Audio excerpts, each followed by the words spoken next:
J series. We lit tonight. Y'all come through, man. Y'all know how we gonna show up and show out. See y'all all in the building.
Yo, yo, yo, yo, yo. What up, man?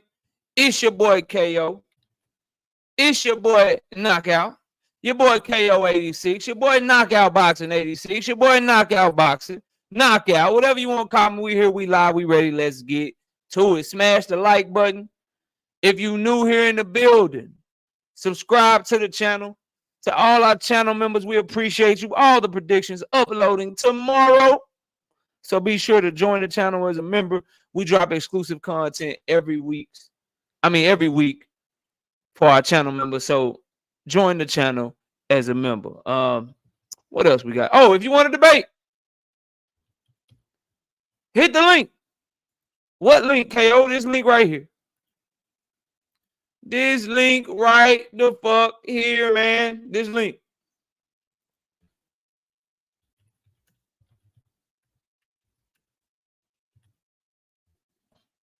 That link right there, and let me pin it to the chat too, bro. Let me pin it to the chat too, bro. We got a lot to talk about tonight, man. We're gonna be cooking, and if nobody comes up that hits the link, we will drop the panel. Drop the link always for open panel. Do what Dominique says, because y'all know we can't get started until we get to that number. Now, shout out to my homie Emmanuel Carter, 5-piece. No biscuit in the super chat. He didn't even say no. He just dropping the 5-piece, showing his support, showing his love to the channel. We appreciate your patronage, Emmanuel, and we appreciate you being a huge supporter to the channel. Shout out to All Things in the building. Brother Huey Q, what's good with you? Cal Coolett, what's good? Savage Bo, what's happening? Hold on, I gotta return it.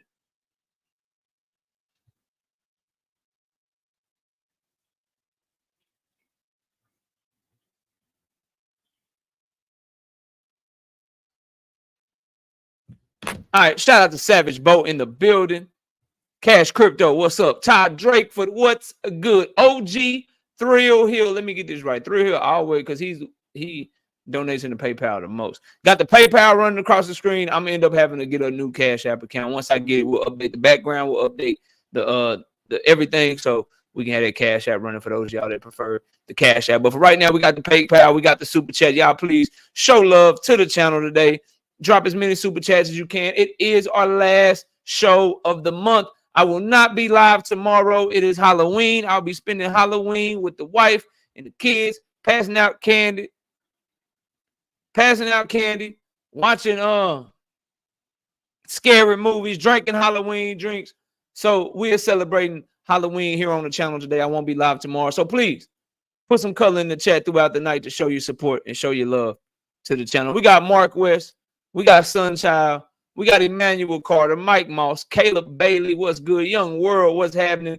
Mr. Moet in the building. Sunchild. What's good? Gertz 323 quit. We all Tank fans, but who is Tank hardest fight?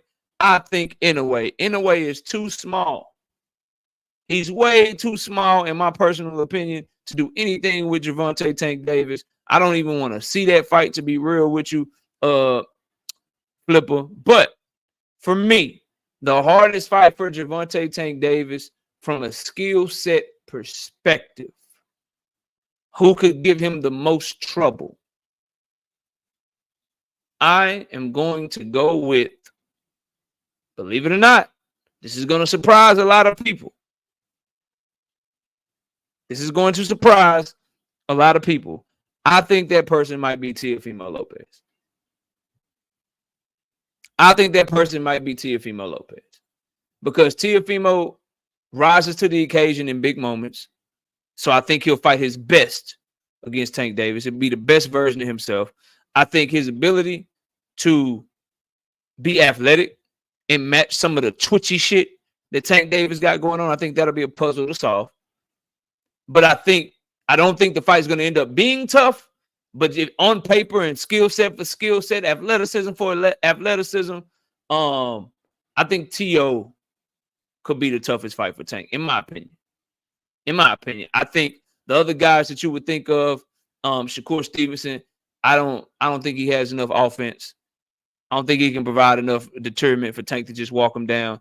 Devin Haney, I don't think he's fundamentally sound enough. Lomachenko, his style plays right into Tank Davis' hands on the front foot, all them feints going directly to Tank Davis's power hand, his brick hand. Yeah. I think it had to be T.O. at the realistic fights that we could get. Shout out to D. Willie Thomas, B Mac in the building. Thank you, KO, because when you come on I leak. Come on, bro. Come on, B Mac. I don't know why you thought you could go with my homie like that, B Mac. I was trying to read your chat, tried to give you a chance, bro. Listen, however people do on their channel, I'm too real, bro. I'm too real. I'm not. However people rock it, however they rock it. If you disagree with them, go over there and tell them you disagree with them and get them to drop a link, bro. But don't come over here. You know what I mean? On that goofy shit, bro. So I'm gonna remove your message. I ain't gonna block you. I'm gonna remove your message. Stay respectful. If he live, and I was watching this live earlier, it looked like he got a link in this chat. Why don't you go holler at him and tell him that and debate him and do all that shit, bro. I'm too real for that shit. I hit links, bro. My links stay in the chat. I pull up on in road games. I pull up on the road and go 5 for 5 from 3, bro. So my personality won't allow me to allow sucker shit to go on, bro. If other people want to allow sucker shit in their stuff, then that's on them, bro. But for me, B-Mac, for me, I hit links. I talk to people directly. So since I do that, I'm not on no sneaky shit. So don't be on the dissing shit in my chat. If you want to diss somebody, go to their channel and diss them, bro. Go to their channel and diss them. You know what I'm saying? If you follow me, if you are a supporter of mine, what we preach on this channel and what we show on this channel is we hit links. We go directly to the smoke. We pull up. We invite other people to pull up. We're not on that type of time, bro. Lee Jackson, what's up? Zach in the building. Mr. Blue, Sunny Day. D Free, what's good, bro? Oh, nah, bro. I'm already ready. Y'all look good, bro. I'm already ready, bro. Jaden Daniels, can we have him for Dak, bro? Hey, I'm already knowing D Free. I work out every day anyway, so it's nothing. But yeah, y'all looking dangerous. Dominique, what up? Keyshawn Meacham, what's good? Night Rider, level-headed. Real deal, what's up? All things, what's happening? John Wick, Andre Aaron Roberts, what's up? Million Films, what's up? Sunchild, what's good? Eric B, my brother Oddly Gifted, what's good? Meaty Riley, TY 007.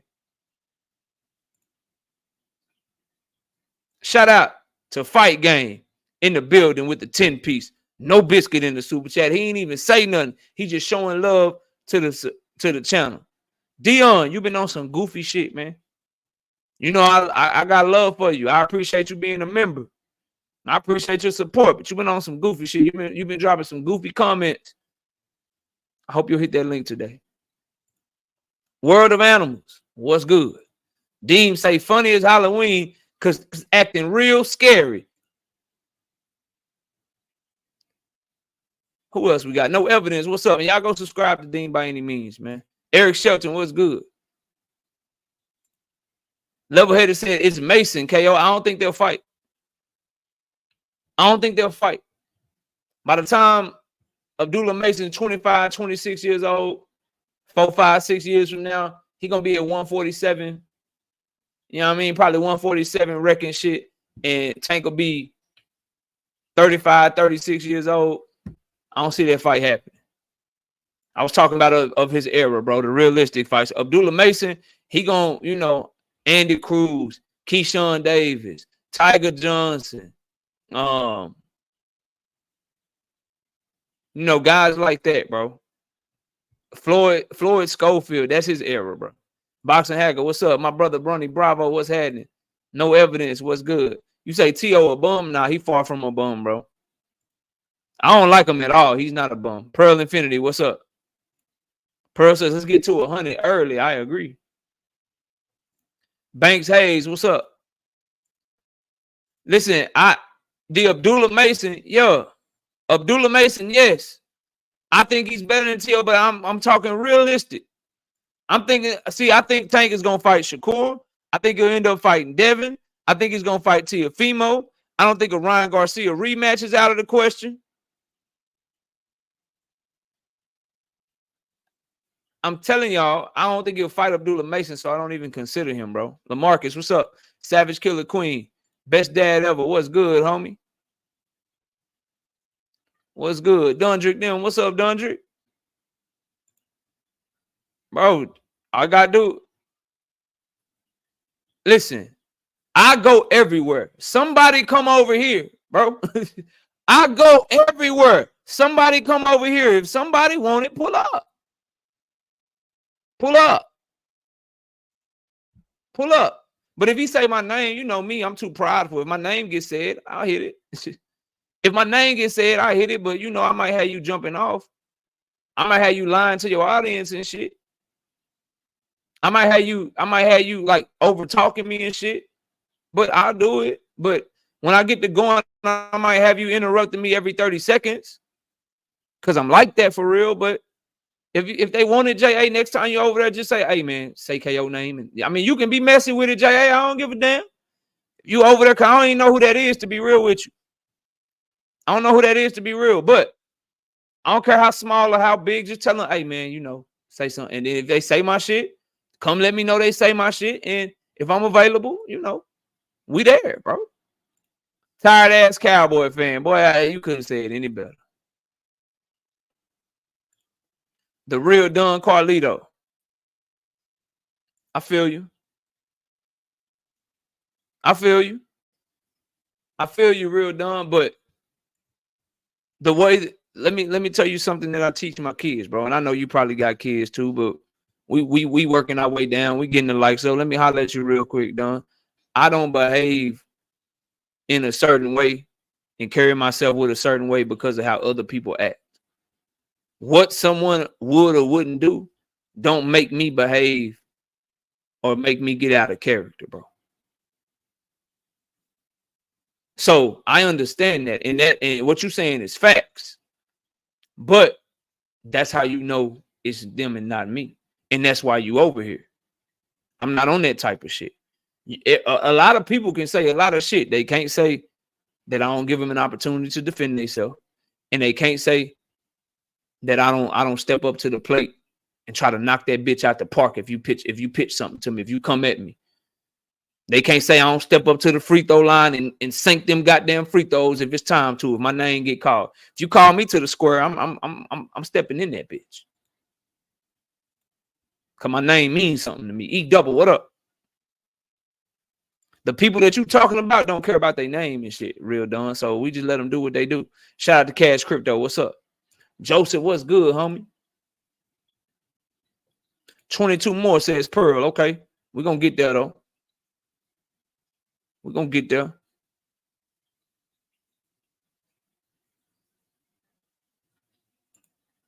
Depends on why they don't fight. If they don't fight because of him, yes, 100%. But if they don't fight because of them, then no. It depends on why they don't fight, bro. Everything has a context. There's no definitive answer in boxing, bro, until you have all the facts in front of you. My opinion of him isn't going to change. It's going to change based on why those fights don't happen if they don't happen. But I don't see a universe where they don't happen, bro. Quick, what's good? Windy City Assassin, what's up? I got you playing away. They got you. Yeah, they don't want to come. They don't, you know. I guess y'all are too intimidating for them, bro. Yeah, they say y'all be bugging. They say y'all biased and shit. So they don't want to come over here. They say you be too biased. Ronnie, it's your fault. Terrell W, what's up? As the president, I blame you, dog. Trap Band 337, what's good? As the president, I blame your ass, dog. You were to blame. Cornelius, what's up? Jalen James, what's good, bro? I blame you. Brashley, what's good? Big Dog Willie don't want nothing. He about to say something real quick about Shakur Devin. Big Dog, what's up? No, I just want to say, look at you already hating. I want to make sure that you already know you're a hater. But I appreciate God bless you. I appreciate that. Yes, sir. God bless you as well. Hope you have a good night at work, bro. I will. Yes, sir. Yes, sir. We got Kendra in the building. What's up? All right, bro. Where we at on the likes, man? Where we at on the likes, man? I'm ready to get going, bro. Miss Joette, I see you. Dominique, what up? We just need 98. We just need 100, I mean. Gert's line again. Mr. Boxing Fanatics paid. What's happening? Supreme Camp say we at 102. KO, get this shit started. J-Man say we at 99. No, I need to confirm the 102. Ray B say we at 102. We can get this shit going. That's close enough. 179 people in the building. Smash the like button. Link is in the chat. Let's get this shit started. We got to talk about Keyshawn Davis. Come bring your ass here. And I forgot it's Halloween. Let me get my camera right, man. Since everybody know you say my name and I pop up, I figured since I'm not doing a Halloween show tomorrow and shit, and we doing a Halloween show today, I figured, you know what I mean? You know what I'm talking about? You know what I'm talking about? I figured, you know, Beetlejuice out this bitch. You know what I'm talking about? Yeah. Yeah, this is our Halloween special. Smash the like button, man, for the costume, man. Smash the like button for the costume, man. Smash the like button for the old costume. You know what I'm talking about? Smash that shit for the costume. We celebrating Halloween today, goddamn it, because I ain't gonna be live tomorrow. You know what I mean? I'm gonna be live tonight. I can't do it tomorrow. I gotta give candy to the kids and shit. I gotta give candy to the kids. You know what I mean? Gotta chill with the wife. So I'm Beetlejuice. Fuck you mean? Fuck you mean? That's bro. That's the costume. My hairline ain't really like that, bro. Don't do me. Don't do me like that. My hairline ain't really like that, bro. My hairline ain't really like that, bro. Say my name 3 times, I pop up. So you know. You know that's what we on. Shout out to Emmanuel Carter with the 5-piece. No biscuit in the super chat. He ain't even say nothing, bro. He just showing love to the channel and shit, man. I appreciate you. All right, listen. Let's get to it, bro. Keyshawn Davis say Andy Cruz is not ready. Let me read exactly what the fuck Keyshawn said, bro. Hold on. Keyshawn said this, bro.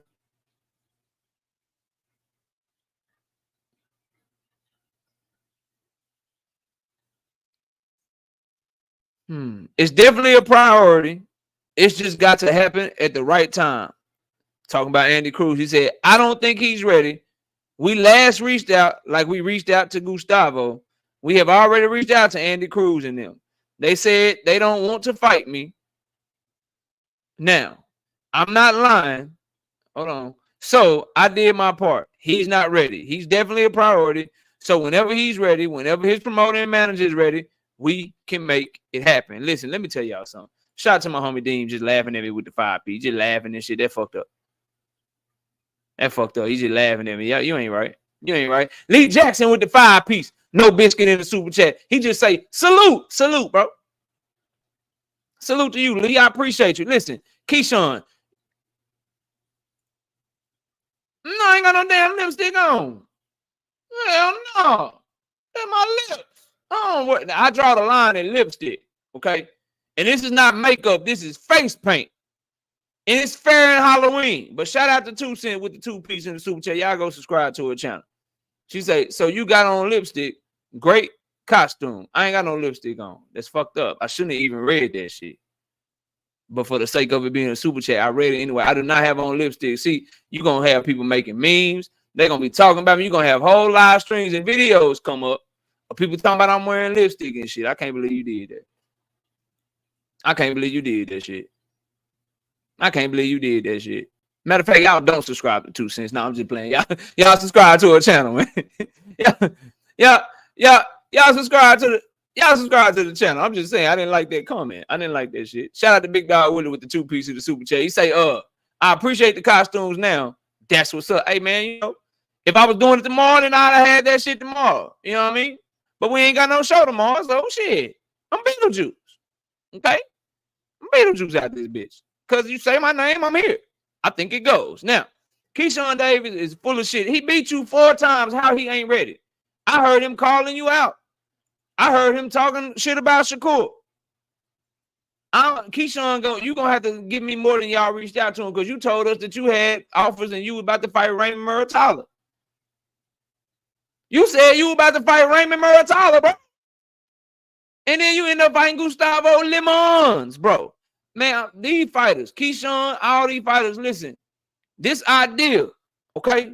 This idea of you running around here trying to act like you won't smoke with everybody when you got a fight lined up, man, I'm not falling for it. Let me know if he say the same shit after he get done fighting motherfucking Gustavo Limons. Shout out to Big Dog Willie, though. He say, I appreciate the costume. Now, that's what's up. NHA2 with the 5-piece. No biscuit in super chat. Good debate earlier. Y'all both made valid points. I appreciate the back and forth from 2 of the best in the game. Keep cooking. I don't know any other way. I got you. I'm on the job. I'm working. I got you, bro. So, I just find it hard to believe that Andy Cruz is like, yo, that dude that you beat 4 times in the amateurs, you're not ready for him. Andy Cruz been on his helmet, been calling him out. He called out Shakur Stevenson. This is not my forehead, bro. Okay. See, now y'all playing with me. Now y'all playing with me. This is the costume, bro. Look how it go in, bro. Oh, nothing running. I pulled up on Blue Blood. He had said my name, said I had said something. So, you know, I pulled up over there. We had a conversation and shit. I'm Beetlejuice 203. I'm looking for William Old School's ass, though. Yeah, there you go. Think because you a day one supporter and shit, you think you safe out there, bitch. I got something for you. Sit your ass in the corner for a minute. Sit your ass in the corner, Old School. Coming for me. But if you say Candyman 3 times, he'll pop up too. Why Beetlejuice, bro? Because he's more popular right now. You just want me to wear a black suit? Bro, it's no fun to be Candyman. You know Beetlejuice is funner. You know Beetlejuice is funner, bro. Just do. What's up to my homie? Just do. Y'all go subscribe to his channel. You know Beetlejuice is funner, bro. Fuck you mean? And I'm the Beetlejuice of the boxing community, bro.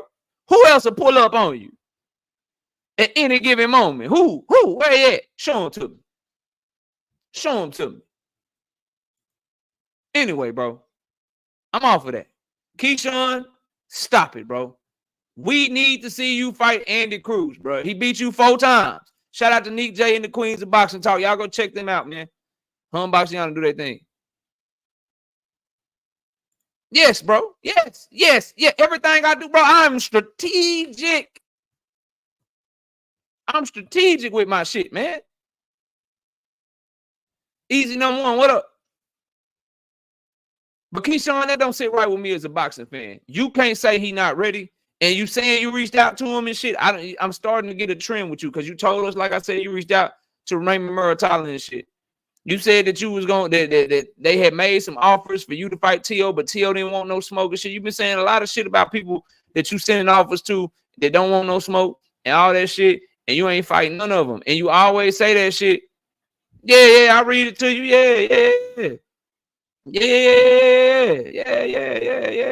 Yeah, for sure. Keyshawn on Andy Cruz. I don't think he ready. We last reached out just like we reached out to Gustavo Limons. We have already reached out to Andy Cruz and them. They said they don't want to fight me now. I'm not lying. So I did my part. He's not ready. He's definitely a priority. So whenever he's ready, whenever his promoter and manager is ready, we can make it happen. He said Andy Cruz turned down the fight, but I watched Andy Cruz say Keyshawn name every goddamn time he fight. And you're going to have to tell me how it makes sense that Andy Cruz would be like, I'm not ready to fight you when he beat him every time they ever fought. Every single time they ever fought, he beat you, but he the one that's not ready. He the one that's calling you out. You didn't say shit. Bro, this is what I'm saying, dog. Y'all really hear me. And this is where a lot of content creators, bro, this is where a lot of people that debate me, this is where they fuck up at. This is where a lot of fans fuck up at with me, right? So you reached out to him. You tried to make the fight. His team said you wasn't ready. Think about how much Keyshawn talk. L-Dub, what's up, homie? Y'all go check ldubboxing.com out. Look, bro, we all know Keyshawn is charismatic and how much he talk. If you reached out to him and tried to make a fight, how come when Andy Cruz was talking all that shit about you ducking him, all that shit about you being his son, how come you didn't let us know in that moment? This is why shit don't work with me. In that moment, if you had to drop on him, if you knew you tried to make the fight, if you knew your team was trying to send him an offer, if you knew they said he wasn't ready, the moment that he started popping that shit, you should have said, fuck you mean? I already reached out to you. We tried to make the fight. Your team said you wasn't ready. Get your shit together. Get your shit together. It just so happens that when he got Gustavo Limons in a week and a half, when he about to fight Gustavo Limons, okay, now that's when they come out. Oh, we actually tried to fight him already. We reached out to him like we reached out to Gustavo. Fuck out my face, Keyshawn. Do better, bro. Do better. He calling you out publicly, saying your name publicly, beat you 4 times in the amateur is the reason that your favorite medal is silver because of him. Your favorite medal is silver because of him on multiple occasions at all world levels of the amateurs. Your favorite medal became silver because of Andy Cruz. He been calling you out since he turned pro, and you ain't said shit until right now. Now all of a sudden you sent him an offer and shit, and you was calling him trying to make the fight, but he the one didn't want smoke. Why didn't you say that when he was in Bozy in his gym talking all that shit about you? Or when he called you out fight after fight, after every time he got out the ring and shit?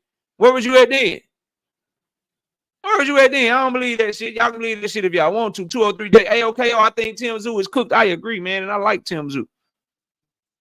I agree, and I like Tim Tszyu, but how it can all change so fast. Everybody know I like Tim Tszyu. I like that he went after the smoke. I like the way that he fight. I like that he could have went anywhere coming out of Australia, and he went to try to go be great. He just happened not to be great. That's, everybody can't be great, bro.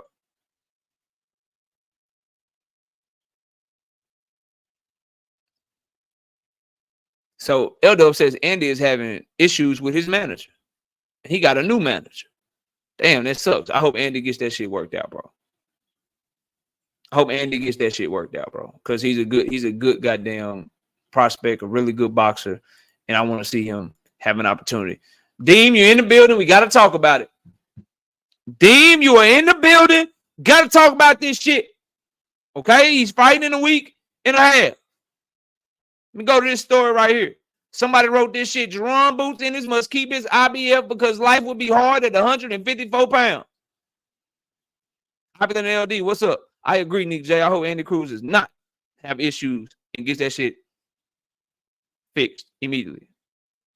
This is what Chris Mannix said about Jaron Boots Ennis. He said, Karen was asking for this fight. He went through the process to make this happen. He was fighting in those stupid IBF eliminators that put you in a position to get this kind of opportunity. I don't blame him for it because he's probably getting paid what he got paid for his last couple of fights. The real problem is, hold on. God damn it. God damn it. Hold on, bro. Where did it go? The problem is a sanction body that allows something like this to happen. That allows a guy that got his backside kicked over 12 rounds to fight a few low-level fights to be right back in position to be the mandatory challenger. Chris Mannix actually cooked that shit right there. They did kick the tires at 154. They talked about a Charles Conwell fight. They talked about fighting up. Hold on. They talked about fighting. Why does this shit keep jumping, bro? They talked about fighting other guys at 154. There just wasn't a big fight out there for him at 154. And right now, that belt is currency. If you're a champion, you can do some things with it. What can he do with it if they don't want to fight him? I'm curious. Anyway, you can look at it and say, all right, Brian Norman. All right, Stanionis. All right, Barrios. It's 2025. Let's start fresh. Get these negotiations and make these unifications happen. The pathway for the biggest fights for Boots still involves him having that belt. God damn it, bro. The biggest fight. This proves that Chris Mannix just sucked at talking about basketball and football. And he only came to boxing because he was sucking talking about everything else, bro. Chris Mannix should know that the champions at 147 do not want to fight Jaron Boots Ennis. They have already turned that shit down. How a big fight? Okay. Just logically. Philly Bull, what up? Logically, y'all. Logically, bro. The names at 147. Mario Barrios. Brian Norman Jr. and Emontis Stanionis. Those are his fights at 147. Does anybody got any other names? I gave you 3. Any other 147-pound names for Jaron Boots Ennis?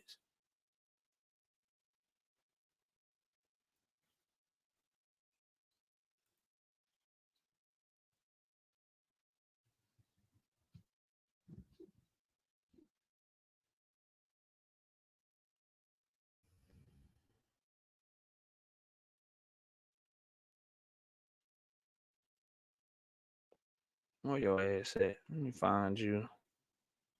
You think because you a woman, and I be seeing you be telling people to donate and subscribe and shit. You think because you be doing that, you think because you a channel member and you support the channel, you think you can just do that to me. Okay. All right. All right then. You think that's me? Sit down for a minute. Sit down for a minute. I'm in too good damn goddamn shape to be fucking penguin. The disrespect. I try to wear a costume. I try to get y'all in the holiday Halloween spirit. Miss KO does a great job with the makeup and shit and the shit. You know what I'm saying? We do our thing. I'm trying to get y'all a good show. I'm trying to be serious, talk boxing, and then that's fucked up. DP Rocker, what's up, bro? What's up, bro? That's fucked up, man. That's fucked up. Eric Shelton, stop laughing. I don't even know you, Eric. Eric, I don't even know you.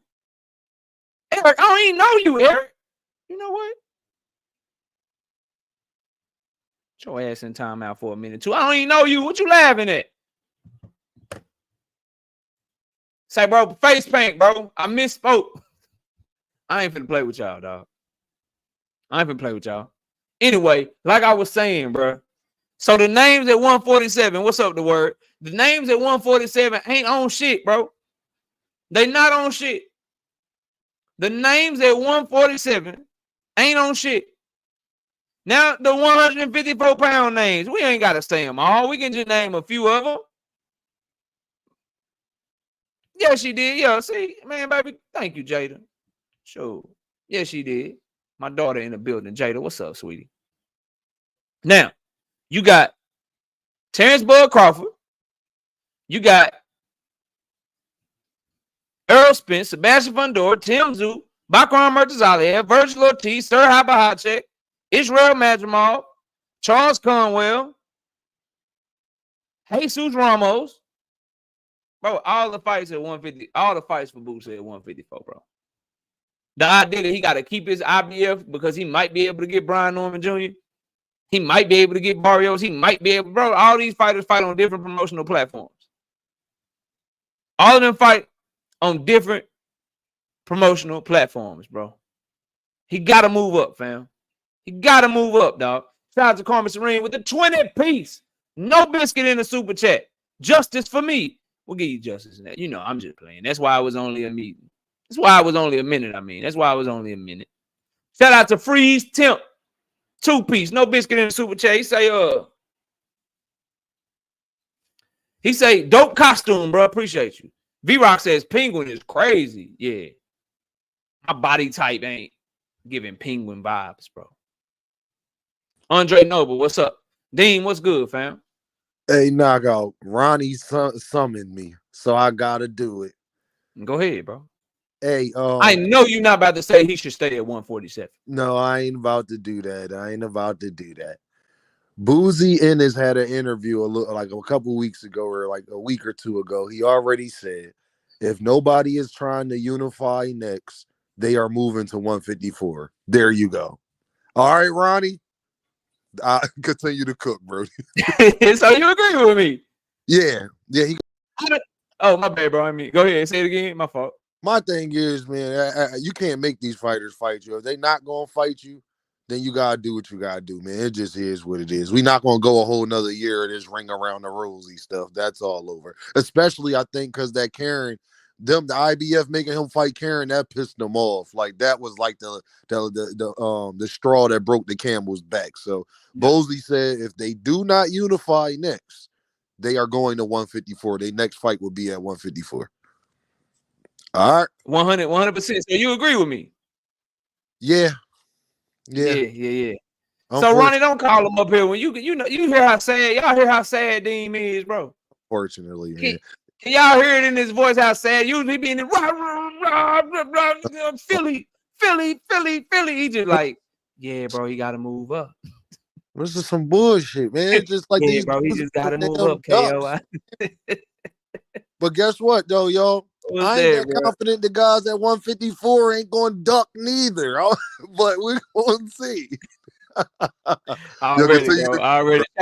Shout out to Dean, man. I got you, bro. I'm going to keep working, man. Shout out to Dean. Let me get the background back right, bro. And I see a super chat. Let me catch that joint. Let me catch that joint, too. Or as they were saying, Philly, let me catch that John. Ain't that what y'all say, John? Y'all be saying it. John.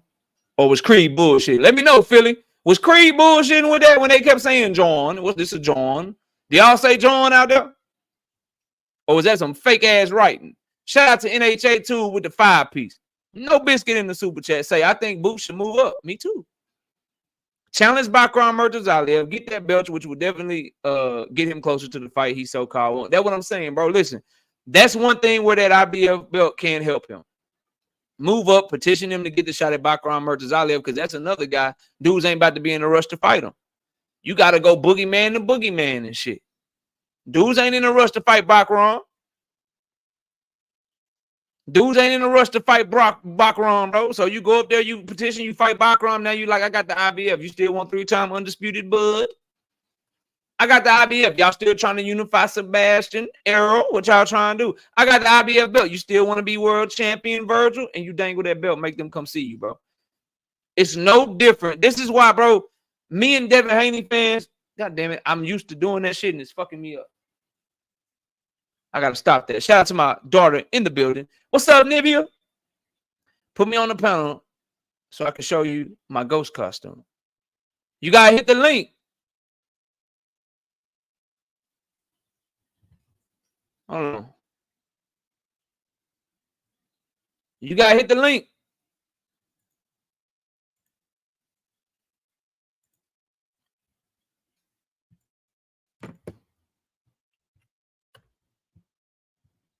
You just got to click on that right there, sweetie. Anyway, bro, moving on. So My daughter made me lose my train of thought. What was I saying? Oh yeah, Bakram. You can move up as the IBF champion, petition him, fight Bakram, and you use that belt as leverage. And that's what I was gonna say, Devin Haney. So Devin Haney fans think that it's me hating on him or me not liking him. But fighters that aren't big names, fighters that aren't huge names, fighters that put themselves in position to where they can't really sell out outside of their home stadium and they don't draw real big just yet, you gotta have that belt. So people have to fight you. Moving up to 154 without that belt would be problematic. But keeping that belt to try to get guys at 147 to fight you, that shit is stupid. That is dumb. So I hope he will beat Karen if he's able to beat him. Obviously, he 12-zipped him, so we all expect Boots to win. But if he beats Karen, you move up and you put yourself in position to challenge Bakram Murtazaliev, and that would be a great win for Boots if he's able to beat Bakram. And then now you announce yourself to 154-pound division, and you immediately become somebody that guys can't ignore and that guys have to see.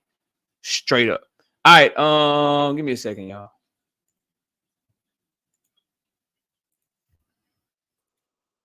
Okay, Here for boxing. What's up, What man? can I How do? you doing, brother? I'm chilling. What's good? So, man, I'm just listening in, man. Maybe my first or second time tapping in. How you feeling? I'm chilling, bro. I'm chilling. What you got for the show? No, I was listening to you talk about 147, 154, and hold on. Let me hold on. I'm gonna have you come back up. My daughter's backstage. Give me a second.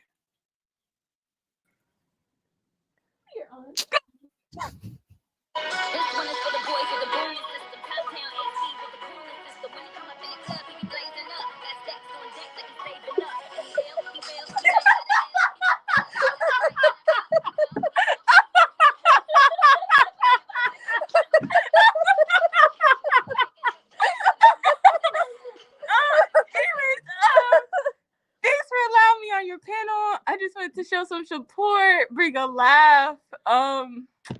This is what I had to do for my sorority today. Okay. Are you doing okay, sweetie? Yeah, I'm living life.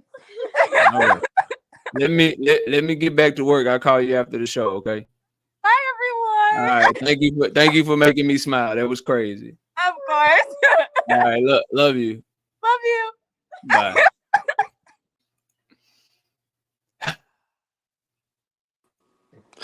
Yo. All right, what's up?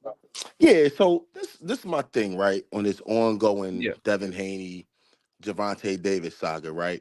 There's clearly a civil war going on, right? North versus South, East versus West, right? You got one side attacking one side. You got the other side attacking the other side. Like I said, I don't know who fired the first shot. I don't know who threw the first punch. I speculate, but I don't know. But I think where we are with this whole conversation, I really think it's burned out.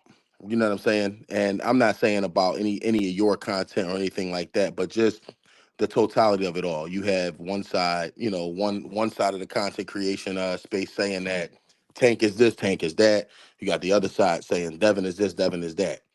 But it's the same thing every day. You get what I'm saying? It's the same thing every day. It's the same regurgitated propaganda from both sides. Both sides are at fault. Neither side is innocent. Number one, I don't do propaganda. I didn't say you. I said one side or the other. Number two, you claiming to be tired of a conversation that people are having, but you came up here to start that conversation. No, I didn't. You gotta let me finish. So let me finish. So what? Because you're talking about it right now. We were talking about Jaron Boots Ennis. Well, I'm talking about. But was this ever was there any conversation pertaining to this live about Tank and Devin? Was their names ever mentioned prior to Boots Ennis? No, sir. We haven't got there yet. Listen. So I see you had smoke in your joint, right? So I've seen that you've made videos touching on the topic, right? If I called in at the wrong time, I could just log off. No, I'm always down for smoke, but I'm just pointing out to you that you're trying to have a conversation. So that's while claiming that you're tired of a conversation. So you're starting that conversation. No, this continue though. No, this the thing.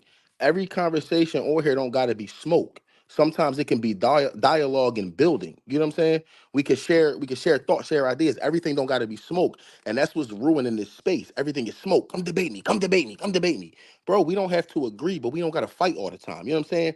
And that's what I'm saying. The whole thing is just that's what they do in every sport.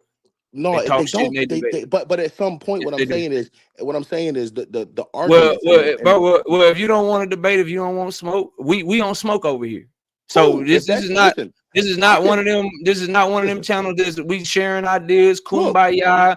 You go, I go. Let's just all agree. If you say some shit that I don't agree with, if you say some shit that I disagree with, if I think you capping, I'm gonna tell you.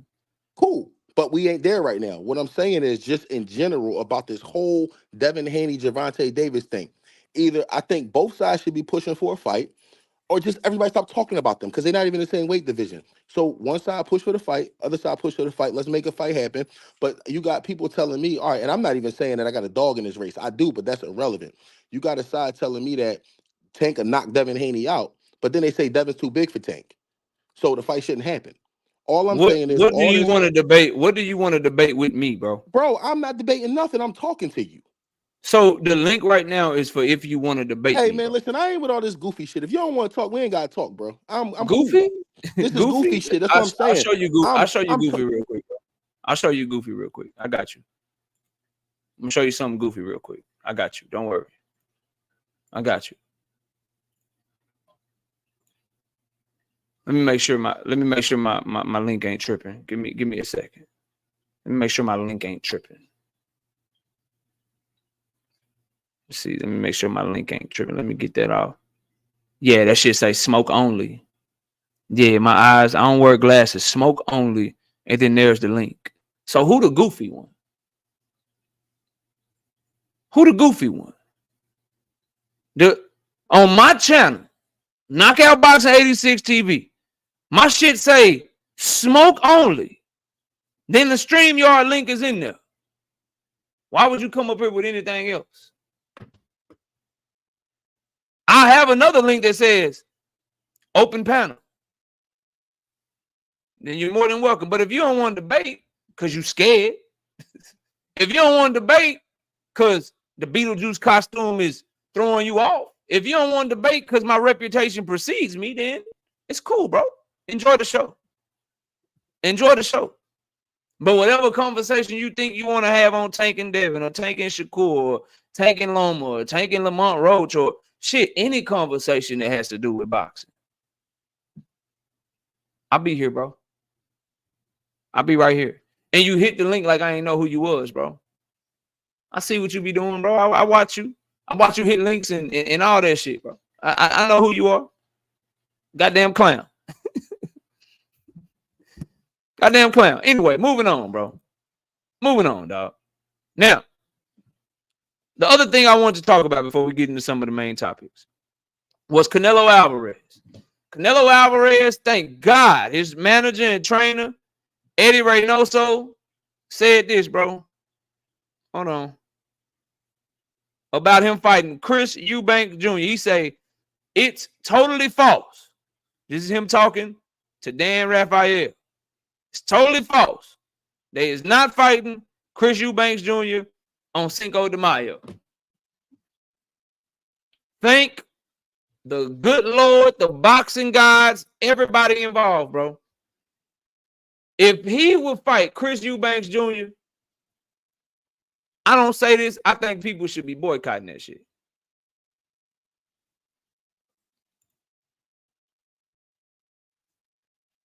I would love for you to, instead of getting up here trying to kumbaya with me, bro, and don't nobody block him, please.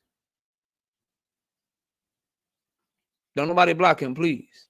And now you're trying to fight on the internet. The more you type, you make yourself look goofy, bro. I'm giving you the opportunity to come prove to me that I don't know anything about boxing.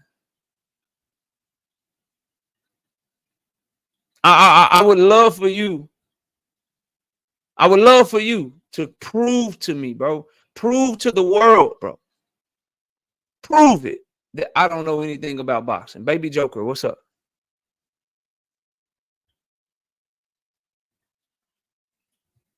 Please come prove it. Please come prove it. Let's find out if you know your boxing. And in order to do that, right?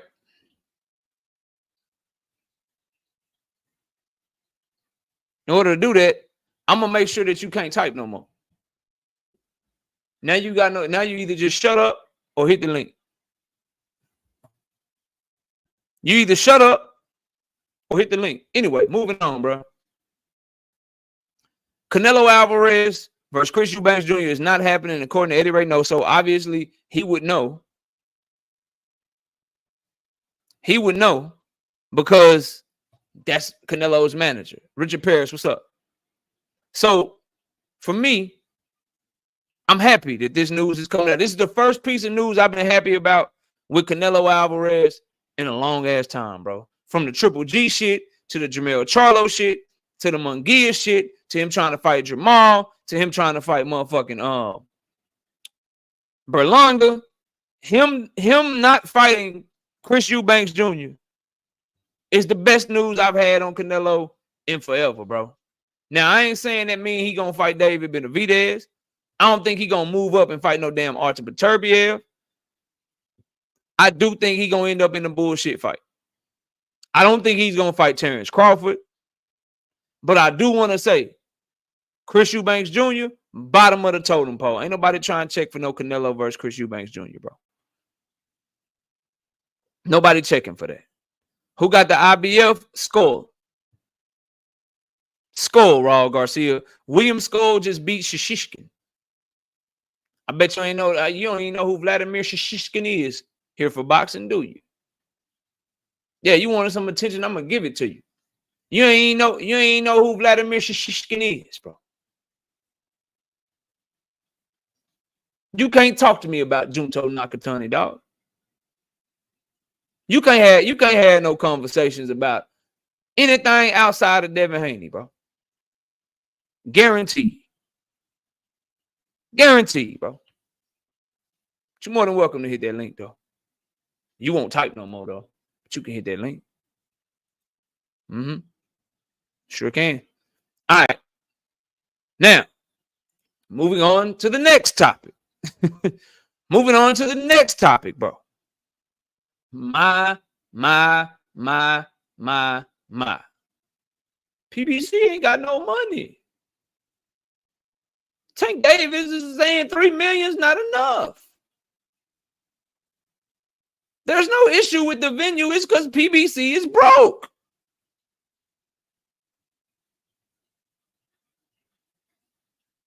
Can't do a background check on his email like you did. Nah, bro. You wild for that. Nah, bro. He ain't came at me with the disrespect like that. Like, if he get to making videos being goofy and shit, commenting at his own comments and shit, trying to make memes, lying on me and shit, we might go there. You feel me? We might go there, but no, he's harmless. Remember, he came up here and wanted to be friendly and then got mad that I didn't want to be friendly. And then everything ain't gotta be a debate. We can build. We can build. It doesn't have to be a debate. We can build. We can build. Why everything gotta be a debate? We can just build. We can just build together as a family. We can build. Fuck you. Fuck you.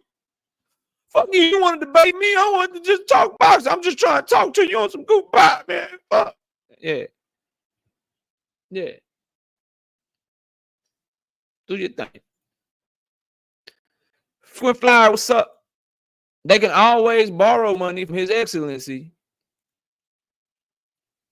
I got you. I hear you. I hear you, bro. I 100% hear you. But I appreciate that, Richard. I'm going to have the wife look at it. Let me text her. Let me text her one time, man. Give me a minute. Wifey love. Then she'll screenshot it to me now. I'll shout you out, bro.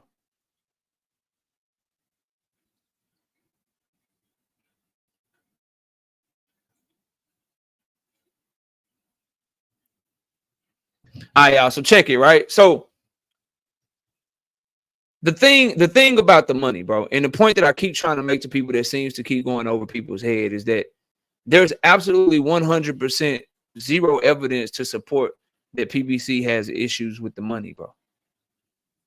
But all of the evidence points to there's an issue with the venue, right? From salute to him, but from Blue Blood calling multiple venues in Houston, and the venue saying they don't have nothing booked, that leads credence to the fact that there's an issue with them getting the venue, right? Because nothing's booked. If there was no issue, then the shit would be booked.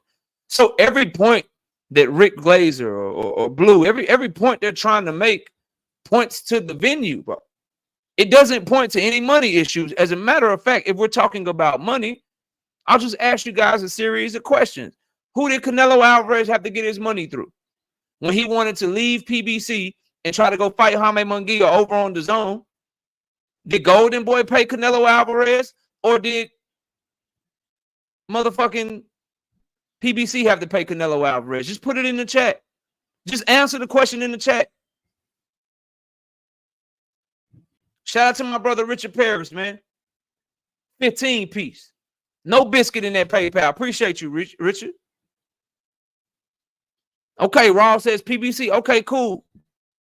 Canelo Alvarez tried to go to Matchroom to get the Berlanga fight. Berlanga is a Matchroom fighter. Did Matchroom pay Canelo Alvarez, or did Canelo have to go back to the PBC to get the bread he was looking for to fight Edgar Berlanga? Who paid Canelo in that instance? Rhetorical question. We all know it was the PBC. Gervonta Tank Davis put the fight up on his Instagram. It's promoting the fight with Lamont Roach. Told you everything is still a go. Why would he put the poster up, talk shit with Lamont Roach, say he coming to Houston, Houston the one, make his Instagram post? Why would he do all of that if his money was fucked up? Really think about it and really try to understand what I'm saying. This is the same Tank Davis that didn't like the way PBC was promoting him with Frank Martin and didn't show up to the media day workout, and people went crazy, called him unprofessional. And he said the promotion for this fight been ass. Same Tank Davis that got into it all the time with Floyd Mayweather when he didn't like what Floyd Mayweather would say or how Floyd Mayweather was trying to move him. But now all of a sudden, his money's fucked up and he ain't saying shit. He ain't saying shit. How does that make sense? How do y'all make sense of that, bro? Don't forget how to type and shit and all this extra goofy shit that people like to do. Like, really make sense of what I'm saying. Really tell me that the logic is flawed. Really tell me that I don't make sense, bro.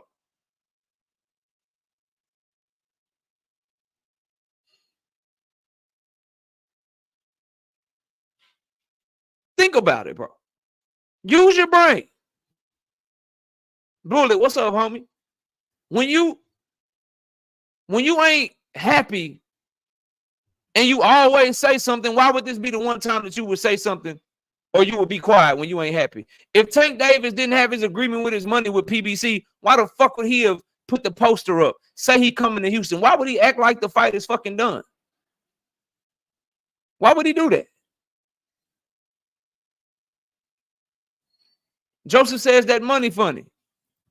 Cool. Name me one Tank Davis opponent that's ever complained about the money. Yeah, I did that shit, yeah. Name me one. Name me one person that's ever fought Tank Davis and they complained about the money. People complain about the money with your guy, though.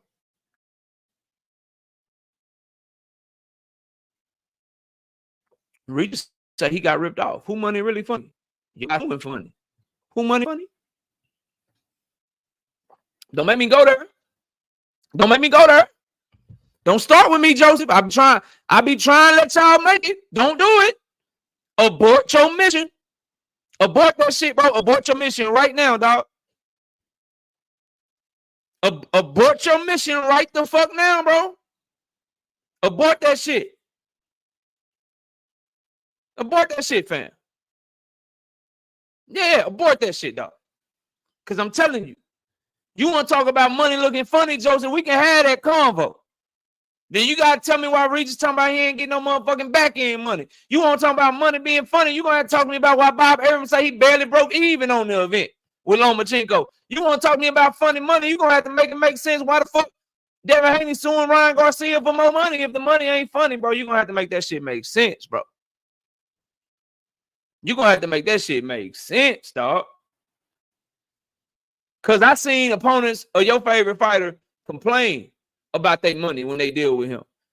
Frank Martin got a Rolls Royce, got him a real chain now. All that shit. Shout out to the homie Victor with the 10-piece in the super chat for originality, big dog. You know I be working, man. You know. I got a little something, Truth. I see your capping ass in the building. What's up, Truth? Devontae with the 5-piece. No biscuit in the super chat. He ain't even say nothing. Devontae just showing love to the channel. I appreciate you, Devontae. Let me catch this ghost account. Let me catch this ghost account real quick. Bam, there we go. Blue got you on the venue. You was scamming, bro. Listen, dog. All that proves is what the this how some of y'all salute the Blue again, bro. Appreciate him having me up. I'm not saying nothing that I didn't say to him, so that I don't do the sneak diss and shit. I ain't saying nothing that I ain't said to him directly. When you call the venue and the venue says we don't have anything booked, that proves the point that Dan Raphael reported that they're having issues with the venue. That proves my point, bro. If you call around every fucking venue in Houston, boxing specialist, bro, and every venue is like, nah, we ain't got a tank fight. Nah, we ain't got a tank fight. Why would anybody be surprised when that's exactly what the fuck was reported, that they having issues with the venue? This shit is not hard, bro. It's not hard. Bodied.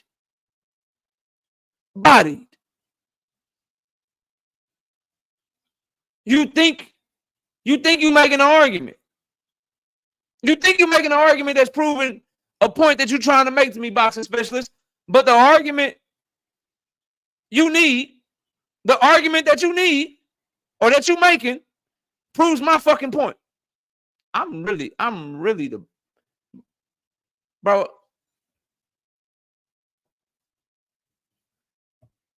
I'm better than all your favorites, bro. I'm better than all of them. Whoever your favorite, I'm better. I'm better, bro.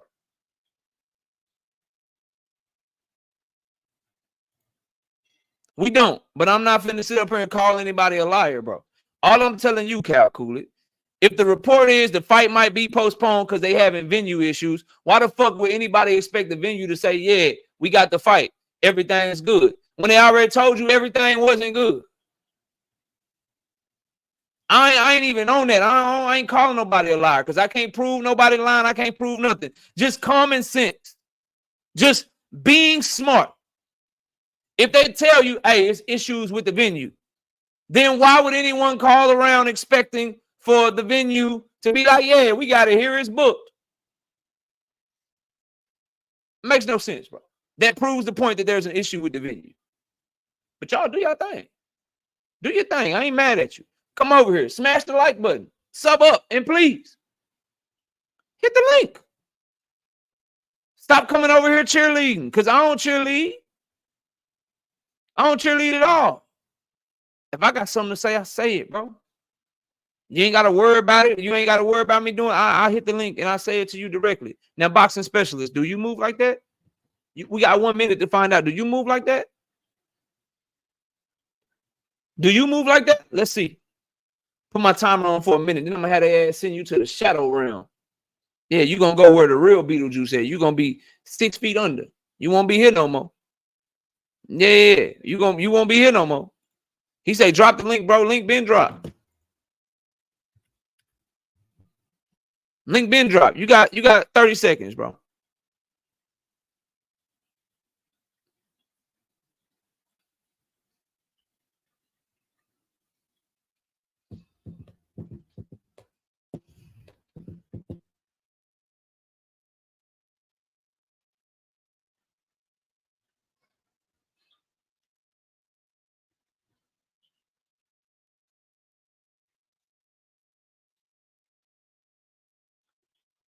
Y'all go ahead and get boxing specialists a special ticket up out the chat.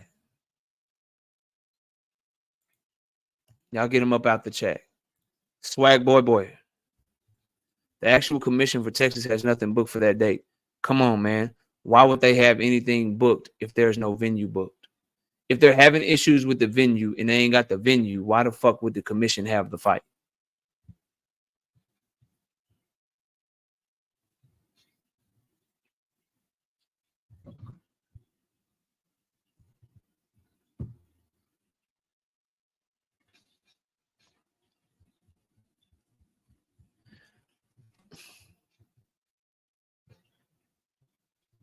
So you expect the commission to have the fight when they haven't even got the venue yet, bro? Okay, dog. Baby Joker, what's up? What's good, bro? I'm just tapping in, showing love Chilling. to the What you got channel, for the man. show? Yeah, I'm just Appreciate tapping you. in, giving love to the channel, bro. I was trying to respond to boxing specialist in the chat, but he wasn't really saying too much. But I don't understand these niggas that come in here. I've been on the lives all day, like different channels and stuff, you know. But and I seen you on Blues earlier, but I just don't understand the way that they think. Like you can give them facts, and they still don't. Like they don't want to understand, or like they don't want to like hear it. I just don't get that, bro. Like obviously it's a problem with the venue. We get that. Like, and they saying that, and then they want to go into tank ducking and this and that. And my point is, like, if these same people saying that they don't like the fight, they don't want to see the fight, they're not gonna pay for the fight, but they the same ones making videos about the fight. Like, make it make sense. Like, if you don't want to Because see the fight, it's the biggest like so, and then I'm gonna say this because we ain't got no real smoke, bro. So I'm gonna have you hop off, but I will respond to what you're saying because I think it's important, yeah, right? So because, bro, no matter how much people act like they ain't fucking with it or they ain't this or they ain't that, bro, it's the biggest news in American boxing. So fact. it's gonna be the biggest event at the end of the year. Not Keyshawn and Gustavo Lemons, not Jaron Boots Ennis fighting Karen, right? Not any other fight. It's gonna be the only events that'll be bigger than this event in American boxing are gonna probably be obviously both of the Canelo events and what Tank and Frank Martin did. Tank and Yeah, Frank Martin is gonna probably be around the same as what Tank and Roach do. facts, So facts. it's gonna be top 5 biggest events in American boxing. That's why they talking about it because they know what's real. They know what's up. They know the starter Tank is. They can pretend they don't care, but you're gonna get more videos tomorrow. You're gonna get more live streams all in November. This is all in November until he fight in December, or if they do push the fight back or whatever happens. From now until he fights at the end of this year, at the beginning of this year, it's gonna be the most talked about topic on all of the American YouTube channels, bro. Facts. Facts. Because Yeah, I because appreciate. Yeah, because no, like words and actions, right? You can say what you want, but the action of you talking about him every day, the action of you spending time making live streams and videos about him, that shows that you do care. That shows that you are going to be watching. That shows that exactly. you are tuned in. So people can tell you they don't care. How do you talk about shit for hours on end that you don't care about? Exactly. That shit don't The make shit that sense I to me, don't care man. about, I don't talk about. Yeah, Yeah. So, exactly. but salute you, baby Joker. Let me keep the show going, bro. Already, bro. Go ahead. All right, salute the baby Joker. Swag boy, I would love to answer your question if you hit that link. If you hit that link, I will answer your question. I don't want to go back and forth with people in the chat. This is not that type of channel. We like to talk and have conversations. So swag boy, you can hit that link. You can hit that link, or you can just chill with the questions, bro. I don't debate in chats, bro. I don't like, oh, I'm gonna ask them this. Okay, now what about this? It seemed like you want to debate because you came in here, you asked a question, I answered it. You asked another question, I answered it. Okay, bro, cool. Hit the link, bro. Hit the link for No International Boxing. What's up, for No? Salute. Hit the link, bro. If you're not gonna hit the link, then just chill. If you ain't built like that, then relax, bro, and enjoy the show. Enjoy the show. Victor say, smoke only, smoke only, smoke only, smoke only. I be trying to tell him, Victor, I can't get it. I can't get it. Crown Jewel Boxing, what's up, homie? Salute to you. J-Man says, KO, do you know what weight the Jamal fight is at? They're going to be fighting technically at 168. So the weight going to be like 166, 167 or some shit. They're going to fight in between 160 and 168. So you can say it's going to be super middleweight, basically, bro. Anything over 160 and under 168 is going to be super middleweight. So you can say super middleweight, bro. Listen. Don't go at nobody in my chat, bro. Hit the link. I'm about to keep going on what I'm talking about, but hit the link, bro. You ain't got to tank bot. All right, y'all get Billy Boy. Y'all get Billy Boy up out of here, man. King of Kings, what's up? Get Billy Boy out of here. He ain't on smoke. He trolling. Any news on Earl Spence? Earl is supposed to be fighting Fundora at the beginning of the year. Still waiting on a date.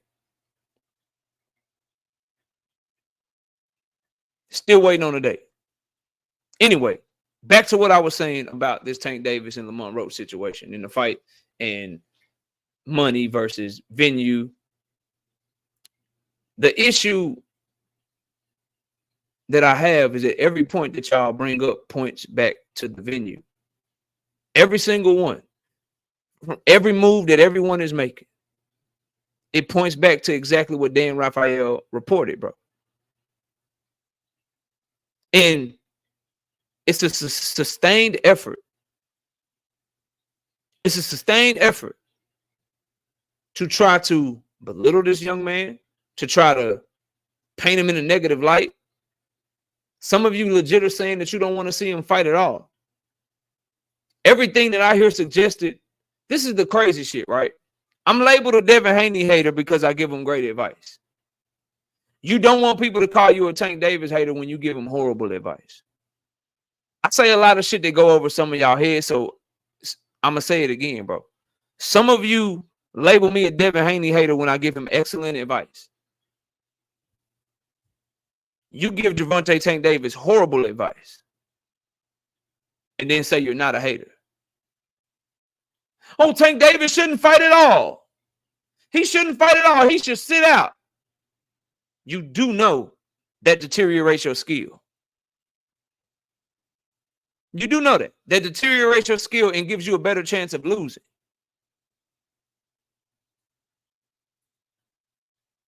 Swift Fauci. I would love to answer your question. Hit the link. I'm going to keep doing what I'm doing. I'll answer your question if you hit the link, bro. That's what I'm on.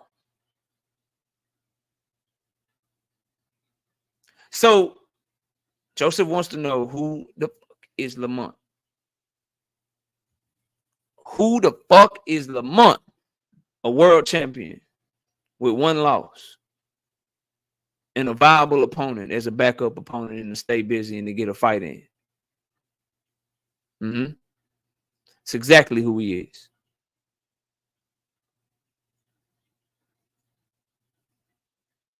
Who the fuck is JoJo Diaz, bro?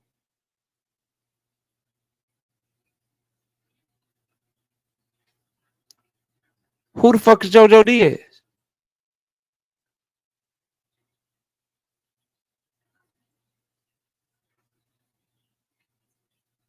Who the fuck is that? Did you have a problem with Devin Haney versus JoJo Diaz? Just tell me you hold Tank to a higher standard because you know he better than your favorite fighter. Coleman say he a pervert. Damn. The personal issues. Yeah. I know what you're talking about. Yeah. Flyer Frequency says, Hanos leftovers. Do you apply that logic to Ryan Garcia? Can I go somewhere to watch you call Ryan Garcia Tank Davis's leftovers when Devin Haney was fighting him?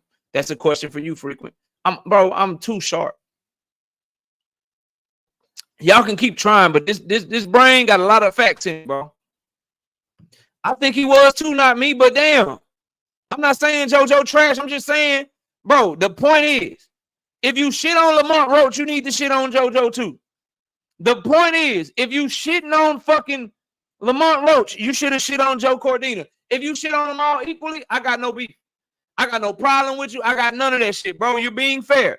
But if you was cool with JoJo Diaz, if you ain't had no problem with Yuriorkis Gamboa after Tank already knocked him out. Yeah, if you was cool with those fights. If you was cool with Jorge Linares at 35, 36 years old, being knocked out multiple times before fighting Devin. If you were cool with those fights, shut up. Now, if you got that same energy and you was like, them fights is trash too, then we good. All I'm saying is whoever your favorite is, from Teofimo Lopez to Shakur Stevenson to Devin Haney, they fought someone worse than Lamont Roach as a first option. This is a backup option. JoJo Diaz was a first option, and he ain't as good as Lamont Roach is right now when Devin fought him. Yeah, just be the same if you're going to do it. Like, you can't shit on Lamont Roach and you was cool with Joe Cordina. You can't do that. You a hypocrite. You an absolute hypocrite. Straight up. So all I'm saying, if Lamont Roach is a garbage fight, and I didn't say the fight was a good fight. Y'all know I didn't want this fight. But I understand it's a backup. I understand he tried to do other things first. They didn't come to fruition. But if you gonna say this shit is trash and this is garbage, I'm gonna look at your favorite fighter and say, well, he fought Linares because he wanted to. Yeah, did y'all forget that Devin Haney leading up to the Linares fight lied about sending Lomachenko an offer fight?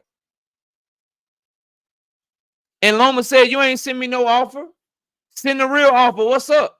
And then Bill had to go clean it up for Devin and say, oh, it was a phone call and blah, blah, blah. Yeah, Loma said, y'all called and asked that I want the fight. I said yes, but nothing came to fruition. Send the real offer. We ready to fight right now. Y'all forgot that shit, though. You don't remember that shit. Go look at the interviews when Devin Haney was fighting Linares. And when he said the Linares fight not done because we've sent Lomachenko an offer. And Loma called his bluff. And then Devin went right on and fought motherfucking Linares anyway. Luke Sabat, I don't believe Lamont Roach is on Tank Davis's level. I'm not saying it's a great fight. I'm saying that if you saying he's ass, bro, Roach is ass, bro. I ain't got no problem with that. Then cool. Are you willing to call some of these other fighters fights ass when they fought these people as a first option? That's all I'm asking. That's all I'm asking. Why the change in energy, bro?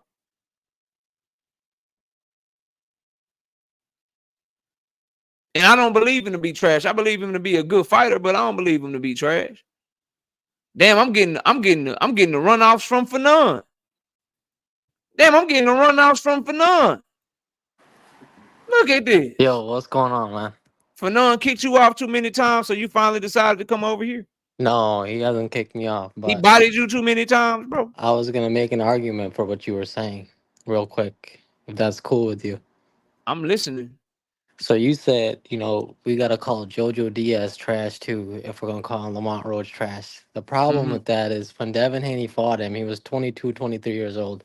Completely different stage of his career. Gervonta Tank Davis is in the prime of his career. He has already done... Was Devin Haney a world champion? Yes, but that's not my point. My point is Gervonta is in the prime of his career. Is Gervonta Davis a world? Is Gervonta Davis a world champion? He is, yeah. So Devin Haney was a world champion and Gervonta Davis was a world champion. Because the expectation of the expectation for all world champions should be the same. You can't have different expectations. Not for Tank Davis. Tank is the face of boxing. He's the face for all world champions. If you're a world champion, then the standard is the standard, bro.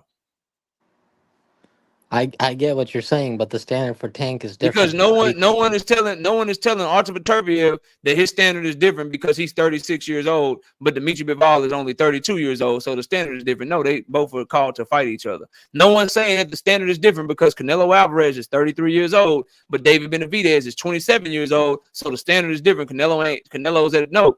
The standard is the standard, bro. You can't say that because somebody is younger and somebody is older that the standard is different when they both champions, bro. You can't do that. Yeah, but we You can't also do that have to because look at you don't do it in any other situation. Tank Davis is the money man in the sport of boxing. And all the eyes in Devin Haney boxing. was the money man compared to JoJo Diaz. I understand that. Right now, all the eyes in boxing are on Tank Davis. Everybody wants him to be in a fight where people will tune in, and I He know was they still about to will. if Lomachenko didn't duck him. And I know you're going to talk about Loma, Shakur. We can agree to disagree on all that, but I don't think this is the. What do you disagree with? Do you disagree that Loma ducked him? I do think he ducked him. I do. Okay, so a champion at 135 ducked him. But I think he still could have so fought Shakur. you would agree that Lamont Roach is a backup fight, right? Yeah, I do agree with that. Yeah, it is. So he's fighting a champion that's perhaps top 2 in his division, him and O'Shaquie Foster as a backup option, but that's a trash fight. It's just too many backup options because you got Hector Garcia, you got Lamont Roach. He's pulling What do you people mean, up Hector in weight. Garcia? What do you mean, Hector Garcia? What are you talking about? Because Hector Garcia sounds like a backup option too. Rolly Romero sounds like a backup option. How does Hector Garcia sound like a backup option when he already had the Ryan Garcia fight done? That was a tune-up to get ready for Ryan Garcia and keep himself busy. How is Rolly Romero a backup option when that was an in-house fight with Mayweather Promotions and he was Tank Davis's mandatory at the time? You up on the wrong spot for this type of shit, bro. I'm not like it's ultimately my point being we just want to see him in big competitive no, fights. my point is to answer every point I just made to you. That's my point. That's what I would like. I can respect that. No, I don't want you to respect it. I want you to either say KO you right or offer up a rebuttal. On which part exactly? On everything I said. Were you not listening? I mean, I'm listening to you, but I just want to see him in big fights. That's all I gotta say, bro. Okay. Did he try to make a fight that was big instead of this Lamont Roach fight? I really don't know what's going on behind the scenes. We heard that he wanted to fight. You just said that Lomachenko ducked him. I do think because he said he's gonna chill for the rest of the year. Okay, He said. So Lomachenko is a bigger fight than Lamont Roach. But you know, you got Shakur Stevenson. Lomachenko is a bigger fight than Lamont Roach, correct? Yeah, 100%. Tank Davis tried to make that fight, correct? That's one. What about the other? So he's falling back on Lamont Roach, correct? Sure. So then, why Shakur Stevenson? Shakur Stevenson, Tank Davis reached out to him too, correct? That's not what Shakur said. Shakur Stevenson said that Tank Davis reached out to him. What did Shakur say after that? Shakur Stevenson signed to Eddie Hearn after that. Come on, man. Man, if Tank wanted to make that fight, you know that fight would happen. You know he has the ability to make that fight happen. Really? But Shakur Stevenson didn't want to fight Tank Davis next. He's the money man. You know he can make whatever fight he wants happen. But really? If he's the money man and he can make whatever fight he wants to make happen, why isn't he fighting Vasily Lomachenko? He should be able to. You know what I'm saying? If he can make every fight that he wants to make happen, why isn't he fighting Vasily Lomachenko? Lomachenko clearly didn't care about the money. That would be, you know. So then the money man can't make whatever fight that he wants to make happen. If the money man can make whatever fight that he wants to make happen, why didn't Canelo Alvarez get to fight Jamal Charlo like he wanted to? Man, now you're going way far back, man. That was actually this year. He was trying to fight Jamal Charlo instead of Jaime Munguia. You mean when he fought Jamal or after? No, he was trying to fight Jamal Charlo instead of Jaime Munguia, and he got mad at the PBC because they wouldn't allow him to fight Jamal Charlo, and he tried to go over to Golden Boy in the Zone to get them to make the Munguia fight, but they didn't have enough money, so he had to come back to PBC so he can get the money he wanted to fight Jaime Munguia. You forgot that? I mean, you fuck with Rick Glazer heavy, right? You don't remember that whole thing that Rick Glazer was reporting that they ain't had no money for him? Bro, I respect all your points, but I just wanted to give you my opinion that I just want to see Tank in big fights. I can respect what you're saying. That's all. Okay, salute. That the fans are tired, man. All right.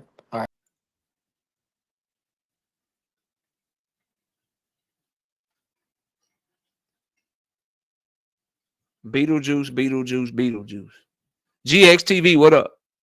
Boxing with 2-4, what up? Gary Hart, what up?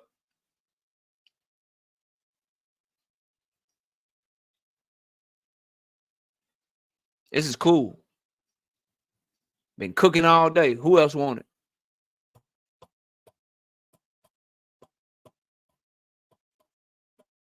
For the fans to be tired of Tank Davis, y'all sure can't stop talking about this shit. This goddamn shit sure be popping. This shit sure be popping. This shit sure be popping. Yeah. God damn it, karma.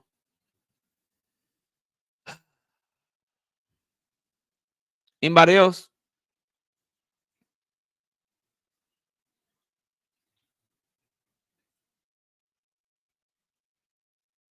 Anybody else? Hold on. Karma. Get your ass in timeout for 1 minute. You keep playing.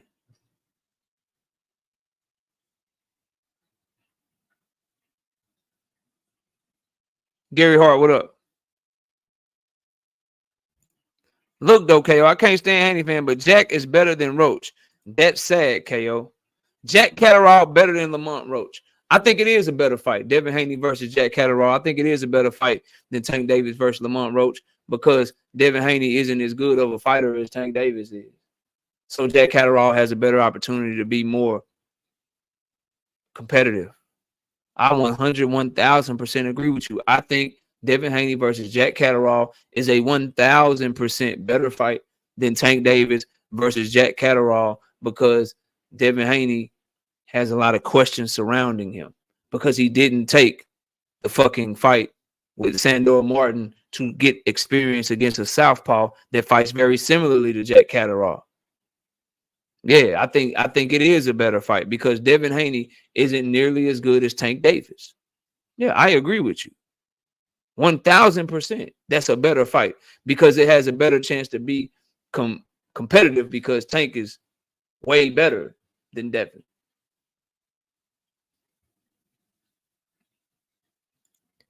Jack Catterall would stop Lamont Roach easy. Are we talking about the same Jack Catterall that has a 30-1 record with like 13 knockouts? So you think somebody with a 40% KO percentage is going to stop somebody that never been stopped? And again, I need y'all to remember this. This is Devin Haney's choice. He called out Jack Catterall. Tank Davis fell back on Lamont Roach. Let me say that again. Ladies and gentlemen, members of the fucking jury. let me say that again, bro. Let me say that again, bro. Jack Catterall is Devin Haney's first choice. Lamont Roach is Tank Davis's fourth choice. Yeah. No, he didn't, Jalen. The moment Devin started saying, the moment that Devin started saying, oh, I did Regis worse, I did this, bro, he knew what he was getting from that. He knew, and it's not a bad fight. Like I'm telling y'all, it's a good fight. What do y'all want from me, bro? Soul Glow, one piece, no biscuit in the super chat. Salute to my homie Soul Glow. Everything counts. What's up, Nuke? I see you, bro. I see you. Jack Catterall would dominate and stop Lamont Roach. Bullet, who did you pick in the Sebastian Fundora versus Erickson Lubin fight?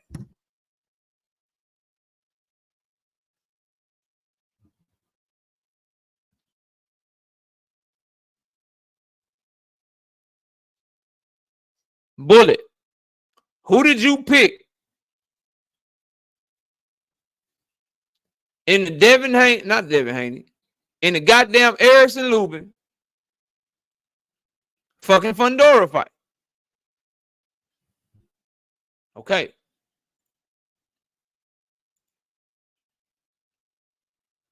Okay, bro. We know, bro, you are going to say anything to make Devin Haney look very good. And I got I got all the respect in the world for you for that, bro. I got no problem with that, is what I'm trying to say. But the idea that Jack Catterall with 13 knockouts and 31 fights is just going to dominate and stop Erickson Lubin. Dominate and stop Lamont Roach. Okay. Okay, bro. All I know is Jack Catterall struggled with Josh Taylor in the second fight a little bit. After Teofimo put an ass whooping on Josh Taylor, Jack Catterall struggled with him. He struggled with him, bro, in the second fight. I thought he won the first fight way more clearly than he won the second fight, to be real with you. Y'all watching Jack Catterall do what he did to Regis. Regis been trash for his last 3 fights.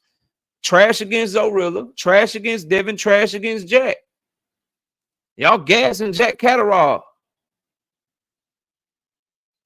Y'all gassing him because you think Devin might fight him. Just like y'all gas Pitbull when you thought Devin might fight Pitbull. He got a belt, KO. That's all jokes. He got a belt. He got a belt. He got a belt, bro. He got a belt. So now he's credible. Pitbull is credible. Y'all gas Mario Barrios. Y'all gas him. Oh, he got a belt at 147. He's credible. Devin can fight him. Devin can fight him. Bro, that's y'all MO. Niggas is trash when Tank fighting them. Niggas is cold, and they the best when Devin fighting, bro. But that's a closer fight, and that's a better fight because the fighters are closer in skill set. The fighters are closer in talent. It's better than Tank and Roach because Tank is just a far superior fighter than Devin Haney and Jack Catterall and Lamont Roach. So that's why the fight is better. Because Tank Davis is coming out, if on paper at least, because Tank Davis is coming off of eviscerating Frank Martin. Devin Haney is coming off of looking how he looked against Ryan Garcia. So he has a lot more questions than Tank Davis. The Tank it's a better fight because of talent level and how fighters looked in their last fight. That's why. But guess what? Guess what? We'll have an opportunity to see it, I hope. No, it's better because Jack Catterall is in Devin's division. No, bro. No, it's not. It's not why it's better, bro. It's better because of the gap in skill, bro. It's better because of the gap in skill, fam. And the gap in skill between Tank and Lamont is smaller. You do know Lamont Roach is naturally bigger than Tank Davis. You do know that Lamont Roach has more fights at lightweight than Tank Davis does. You do know that Lamont Roach is taller than him. You do know that Lamont Roach rehydrates bigger than Tank Davis. So the night of the fight, he's bigger than him.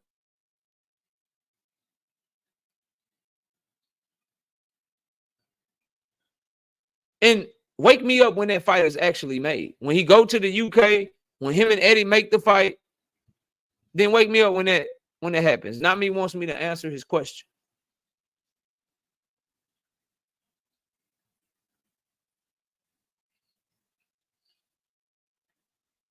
Try and find it, not me.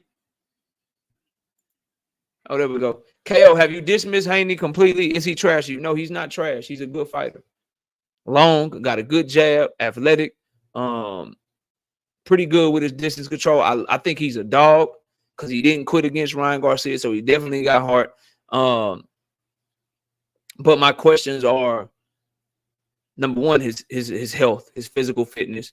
Because of that, his chin, and his power. I feel like at the level that people want Devin Haney to fight at, where he's fighting the best all the time, I feel like fatal flaws are when you don't have power, when you don't have a chin. And if he's going to fight at the top of 140, if he's going to fight at the top of 147, if he's going to get the Tank fight, if he's going to fight these big names, bro, those fatal flaws are too much to overcome, in my personal opinion.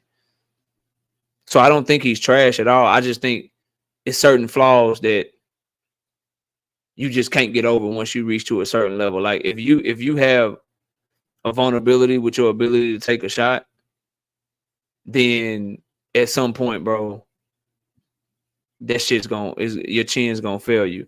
if you don't have power to keep people up off of you, eventually somebody just gonna make you fight, and his inability to fight inside is gonna do him in. His inability to sit down on his punches is gonna do him in. But I think he's a good fighter as long as he has the advantages in the fight, right? As long as he has the advantages of being faster, being more athletic, being able to fight and stick to his jab. I think guys like Sandor Martin, I think guys like Jack Catterall, he can do some things with. But you put him in there with somebody that can box with him that's just as fast as him, but they got pop too, and they durable, I think that's where he's going to struggle, bro.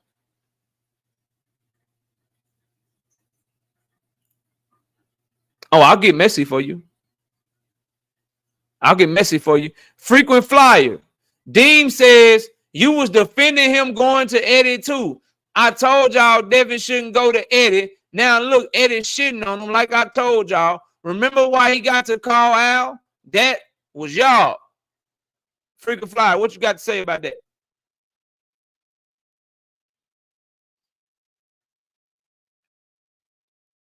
Frequent, what you got to say about that? Let me see. Nah, Frequent, we don't care nothing about no Floyd Mayweather. Frequent, what you got to say about that? What's good with the bloodline? J-Man, what's happening? Frequent, what you got to say? Rick Timms, what's up, Rick Timms? I ain't see you done slid. You done slid up in this thing. Salute. Frequent, what you got to say about that, bro? He ain't with Eddie. He trying to do business with him. And that's another thing, too, Frequent. And Devin Haney fans, y'all trust Eddie if y'all want to. Let him have Devin go to the UK on a one-fight deal. Fighting Jack Catterall, and Jack Catterall signed to Eddie Hearn long-term, and Devin Haney is not. He better beat the brakes off that motherfucker. He better beat the shit out of him.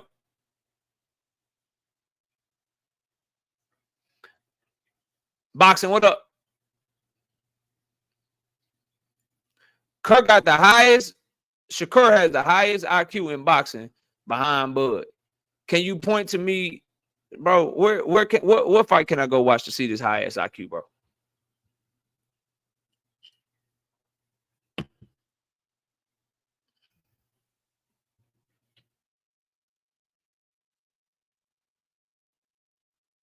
Where can I go, bro? No, I've never heard that, Deem. I don't get to hear Al Heyman talk at all, if much, if not at all.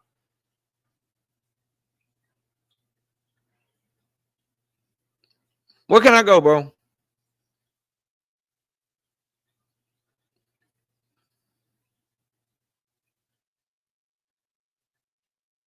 Frank Martin and Devin Haney is a damn good fight at 140, but I don't think that's a southpaw he should fight, bro. He should, again, Sandor Martin, Jack Catterall, then maybe Frank. I don't want to see him fight Frank first. That'll be bad, bro. Every fight, KO, he shows his IQ. No, he don't. He's more talented than most of the fighters that he's fighting. He's been bigger and more at 126, 130. He was bigger, more talented, faster. You don't need no IQ. That's why he didn't have to make adjustments. That's why he just beat him up. That's why he ain't beat him up. And he's a one-way fighter, bro. I've been telling y'all this. Very good defensively. Offense leaves a lot to be desired, bro. But y'all go ahead. Believe what you want, man. Crown Jewel boxing with the 5-piece. No biscuit in the super chat. Eddie wants to make Catterall versus T.O. He ain't checking for Devin. He ain't getting T.O. because T.O. is moving up, they say. I heard Jack Catterall say that shit, that he moving up. What's up, Bumpy? I ain't seen you in a minute. OG Bumpy in there. OG Bumpy, what's up? Appreciate you, man. You know, just having fun with it because I ain't going to be live tomorrow. Yes. He's not available. He's not available, which is why I kept asking how the fuck can Tank be ducking Teofimo? Teofimo is in a lawsuit with Top Rank. He ain't doing shit until he get that shit squared away. So Catterall might as well fight Devin if Devin willing to fight him if they can make that fight. I think that's a good fight. Lori Reed in the building. What's up, Lori? Camo, what's up? KO Tank will give Shakur internal organ damage. No, I don't want him to give him internal organ damage. I do want to see them fight though. T.O. is thinking about vacating this belt and moving up to 147 anyway. And he may not have a choice. If he can't get shit squared away with Top Rank, they're going to take that shit from him. They're going to take that shit from him. But I told, bro, Devin versus Jack Catterall does piss me off, though. It does piss me off. Devin Haney versus Jack Catterall pisses me the fuck off.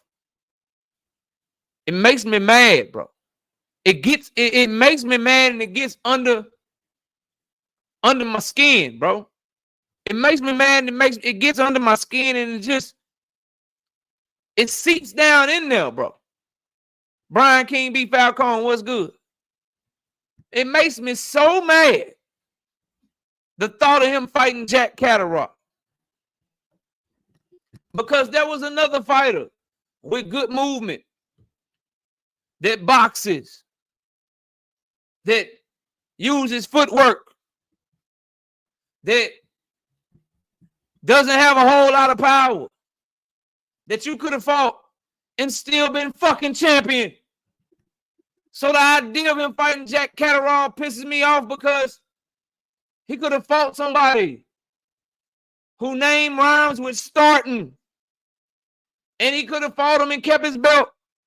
And that fight could get him ready for a Jack Catterall fight. That fight could shake the cobwebs off. That can get him more Southpaw experience. Because I believe Jack Catterall to be better than Sandor Martin, in my personal opinion.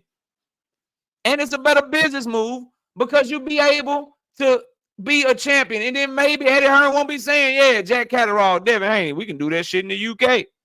Maybe you wouldn't be begging, hey, Turkey. Turkey's the only one that can make this fight happen, me and Jack Catterall. You might not have to do that if you would have kept your belt and fought Sandor Martin and stayed active. That's why it pisses me off. That's why it makes me mad. Devin looking for a bigger check. He said so himself. How the fuck is Jack Catterall a bigger check? How do you know? Eddie Hearn said he trying to offer him $1 million for a tune-up. How you know he make more money fighting Jack Catterall, bro?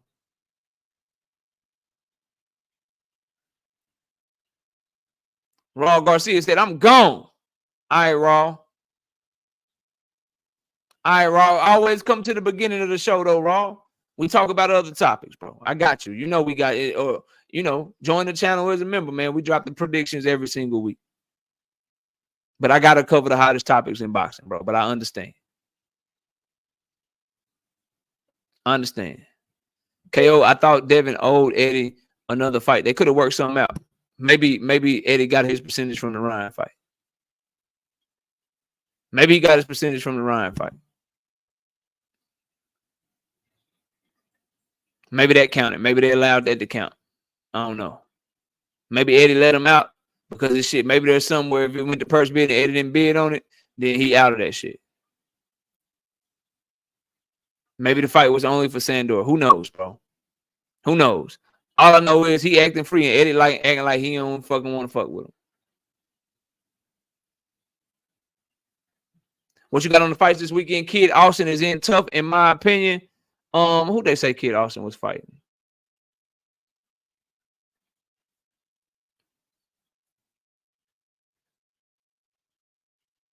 He fighting Renee Teles Giron. Is that who he fighting? Let me see if that's the same dude. Cause I know dude. I'm gonna say the official pick for the channel members, but I know dude if that's Renee Teles Giron. I just saw Giron right there. Oh yeah, that's a hey. Upset alert. I ain't saying he gonna get upset. I'm gonna say that for the channel members. I'm gonna make my prediction, make my pick. But the thing with Renee Teles Giron is that sometimes he don't show up to the fight in shape. He don't be taking his training serious and shit. He don't take his training serious and shit. But if he take his training serious, he can present some problems for fucking Floyd Schofield. But I'll definitely should be on upset alert. I'll say the official pick for the channel members, but he should be on upset alert. I'm telling y'all. Renee Teles Giron is very, very crafty. He's very tough, and he's not the level of fighter that Floyd Schofield is used to. He's one of them dudes that'll find you that you'll find out that you a hype job. If you a hype job, Renee Teles Giron, he'll make sure that you know that fight is a hype job for sure. All right, this is the last little smoke link. Then I'm gonna drop the link for the open panel, man. Terrence, what's up? Yo, what up, Knockout? Yeah, I just got a little smoke for you. You say, which I understand you're saying is the venue, right? And I can agree with you. It could be the venue. I didn't say that. Dan Raphael said that, and I agree with it. You agree with him. Right? You agree with Dan. So my question is, why can, when we say it's the venue, why can't that still be tied financially to a problem? Because that's not what's being said. Are you of the mindset that Tank Davis is having issues with getting paid from PBC, that he's not happy with the money that he's getting? But that's been brought up. But we're making a counter argument. I mean, what is the count? What could be the problem with the venue if it's not money related? Somebody fumbled the ball booking that bitch. But what exactly it sounds like. But normally, like when the money talks, right? So the person who got the most money usually gets the venue. I would think that, you got a Tank fight, you getting all this money versus some other event. What other event could be bigger than a Tank fight where the owner is going to get more money than Tank's going to bring in? Well, that's even a question. There's a ton of music artists that could get more money than what Tank brings in, bro. Tank is a star to us in boxing. He's crossing over. A lot of casuals fuck with Tank, but there's literally a ton of artists that bring more money than Tank Davis. But we don't have any we don't know of any artists that's performing that week, do we? There's nobody that has the venue booked. So that's another reason. Like, if it's not booked, you got money. Why would that's why I'm having a hard time. Because when you're negotiating with a venue, some people, the venue will pay you to be there. Some people can get a discount because of their relationship with the people that run the venue or the people that own the venue. Some people can get charged a premium because the venue may not even like them because they fucked up the bathrooms or they fucked up the stadium or they people didn't clean the stadium right the last time they was there. There's a number of reasons that they can give you a different price or you can demand a different price. Like in the case of Las Vegas is a fight town. So what Las Vegas would do, they'll actually pay. If the fighter is big enough, they'll pay for you to come fight there so that they can have all the fans go to the casinos that they own, go to the restaurants that they own, go to the shows that they put on. Because we all know that when you go to a fight, you're not just going to go to the fight and go home. Y'all going to make a weekend of it. So they'll actually pay for you to come there. But Houston is not a fight town. You can't gamble in Texas. So in the case of them, they're probably charging you to come to their venue. And maybe they thought they agreed on a number, but somebody else like, no, we didn't agree on that number. And then PBC could be like, no, we want the number that we agreed to. We don't know what the issue is, but the fact that the venue is not booked shows that there's an issue with the venue.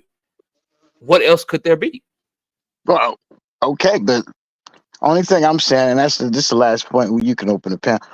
I'm just saying the last point is we just don't. I hate to be like Boxing Hacker, but in this case, it could be financial. It might not be. We gotta wait. What reason do we have not to believe the person that broke the story to us in the first place? But he didn't give us a reason. But Dan didn't give us a reason. Dan Raphael said they're having issues with the venue. I agree.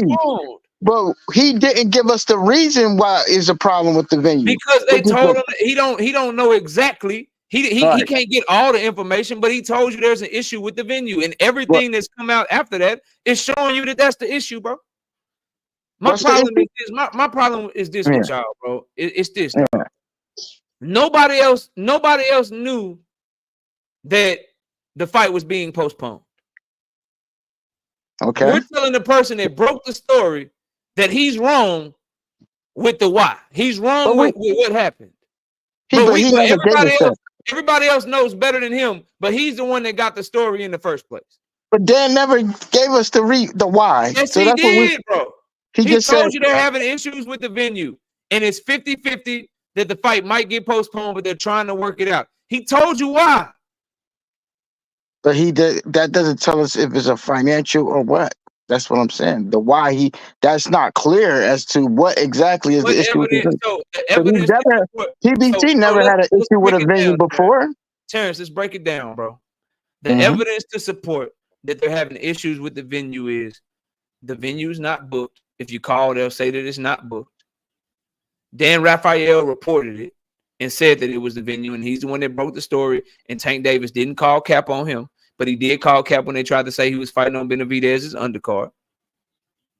Tank Davis has never had an issue with money before. All his opponents are happy that he gets paid. All of his events generate revenue. All of boxing treats him like a star. All the fighters call his name. All the fighters want to fight him because he gets you the biggest bag. Lamont Roach feels like he won the sweepstakes. Frank Martin is driving around in a Rolls Royce that he did not have before the goddamn Tank Davis fight.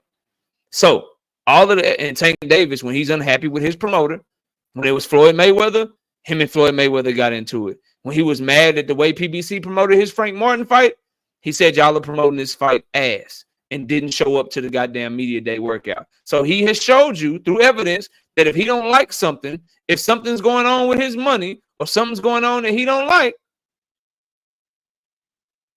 he will make his voice heard. So all of those, that's all the evidence to support that there's an issue with the venue.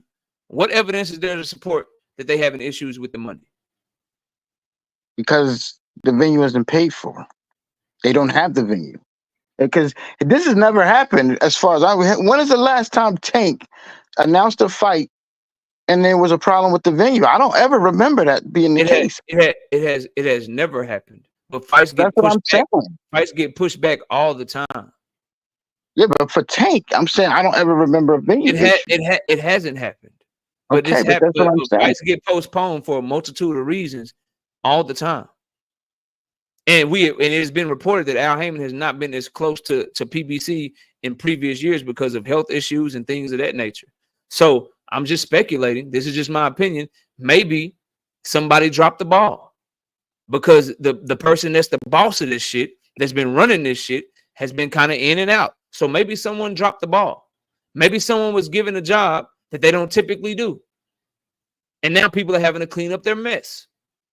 I don't know, just like you don't know. But what I'm not gonna do, what I'm logically gonna do, Terrence, and what I keep trying to tell people is I'm gonna trust the person that actually was able to give me the news over the people that couldn't give me the news, but they pretending to know everything that's going on. So Dan Raphael was able to break the story and then tell us what's going on after breaking that story. So his sources was fucking right, because nobody from Tank's side refuted him. His sources was right. But they wouldn't give him all of the information. That's the question. No one's ever gonna get all of the information. But I'm gonna go off what he said instead of a bunch of people that didn't even know that the shit was postponed in the first place. How can you tell me why something happened if you don't know that it happened in the first place, Terrence? That's just basic logic, bro. That's just common sense. If you don't know why does my daughter? Why did my daughter decide that she wanted to study physical therapy? And only thing I could do is speculate. You know why? Because I don't know. Because you didn't even know she studied physical therapy in the first place. Right. So how do people who didn't even know that it was postponed in the first place, how do those same people know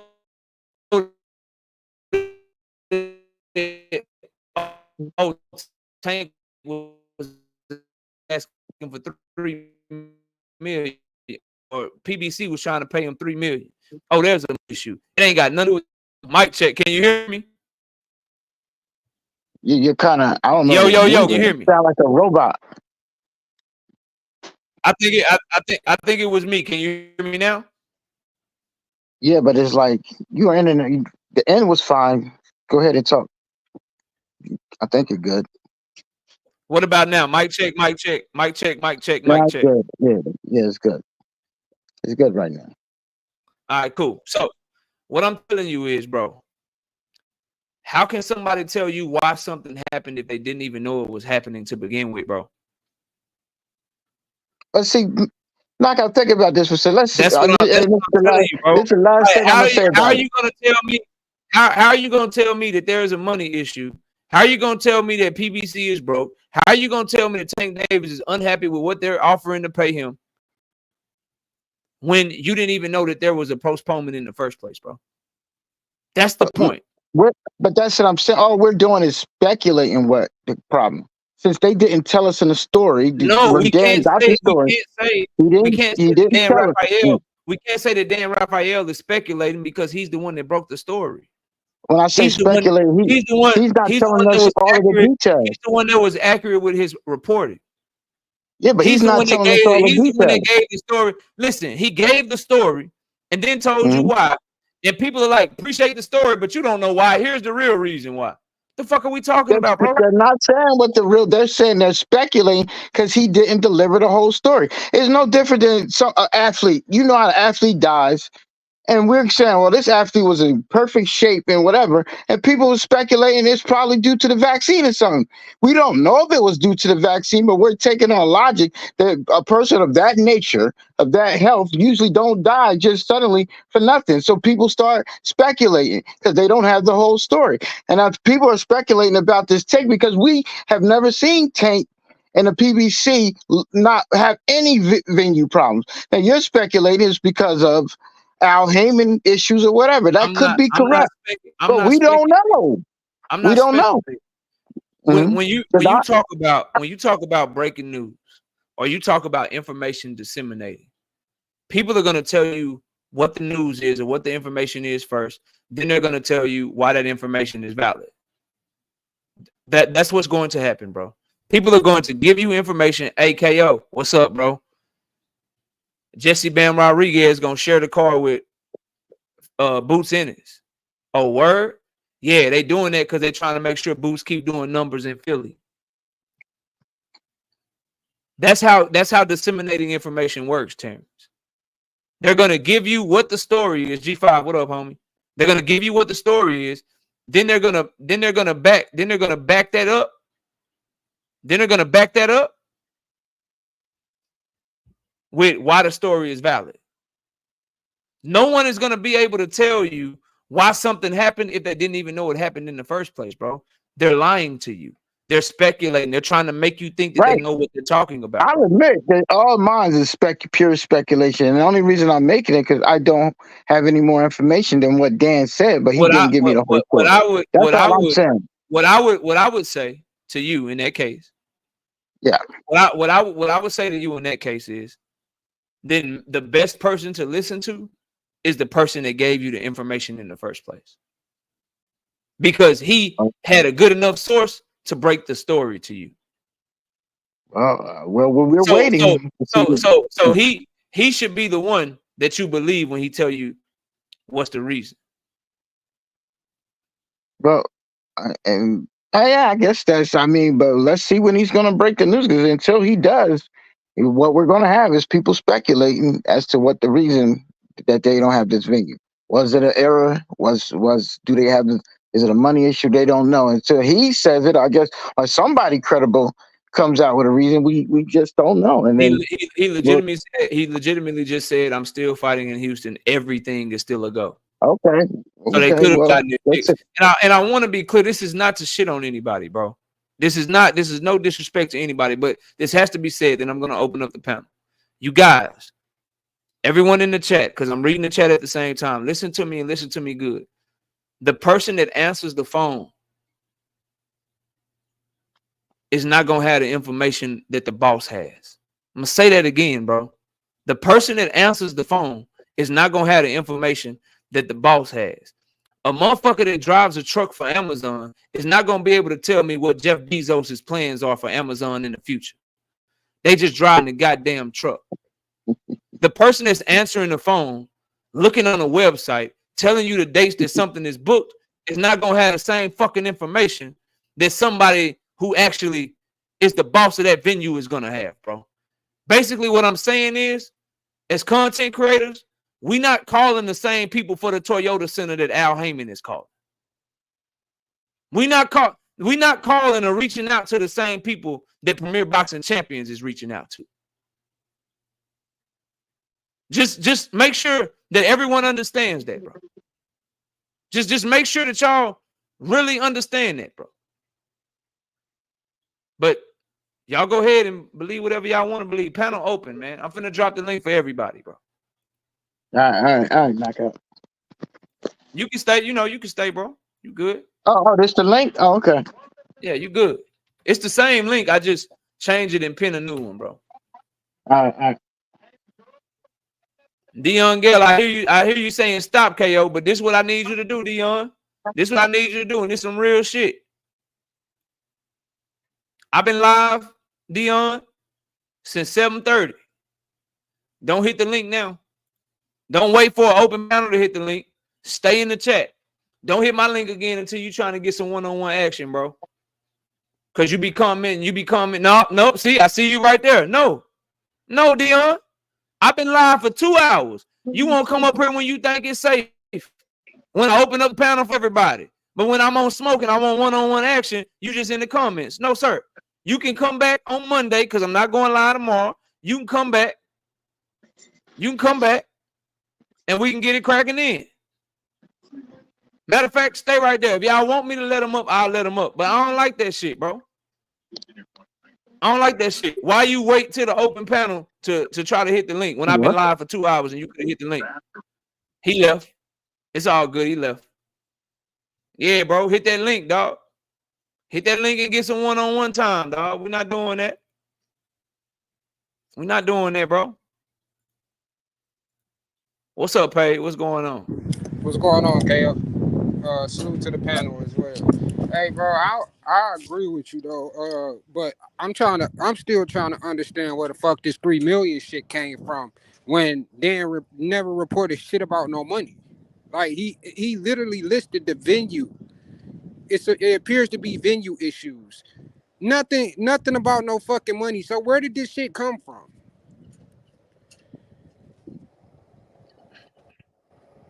That was more so a question. Yeah, that was more so a question, bro. I don't know. I think people could have been told that that's what it is. If you use common sense, if Tank Davis was having an issue with money with PBC and what they were paying him, all I'm gonna say is this, bro.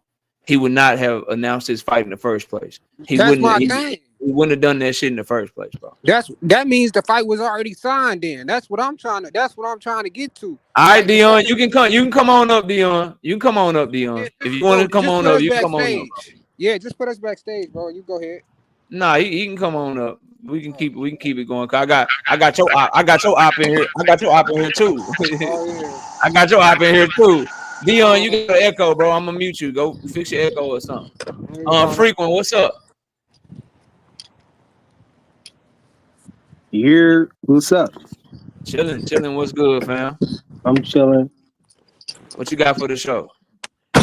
Oh, I'm here for the smoke. You know what I mean? Paid in full. He had something to say to me, so that's why I came back. I said see what he had. You still don't comprehend shit, so. Say you got a comprehension issue, bro.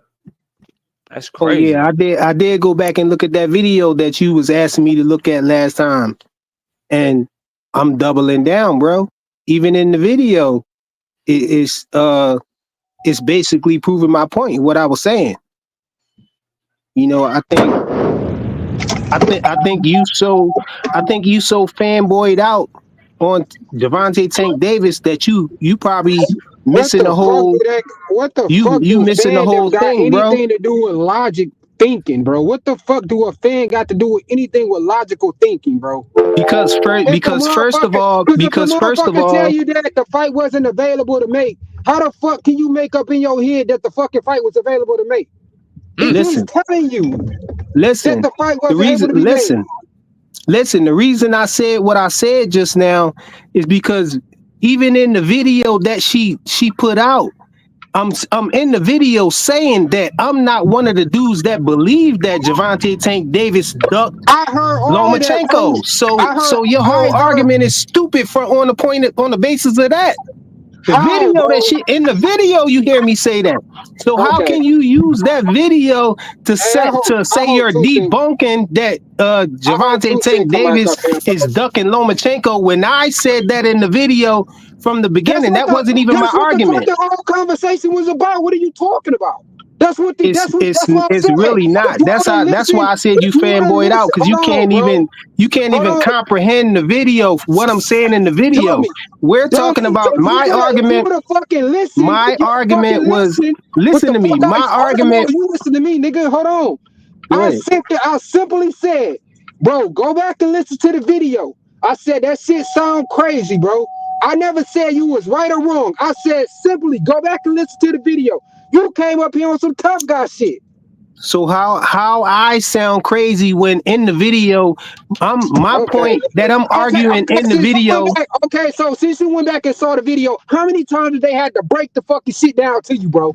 Listen to me, bro. Let me tell you. In the No, just answer video, that question. Just answer that question.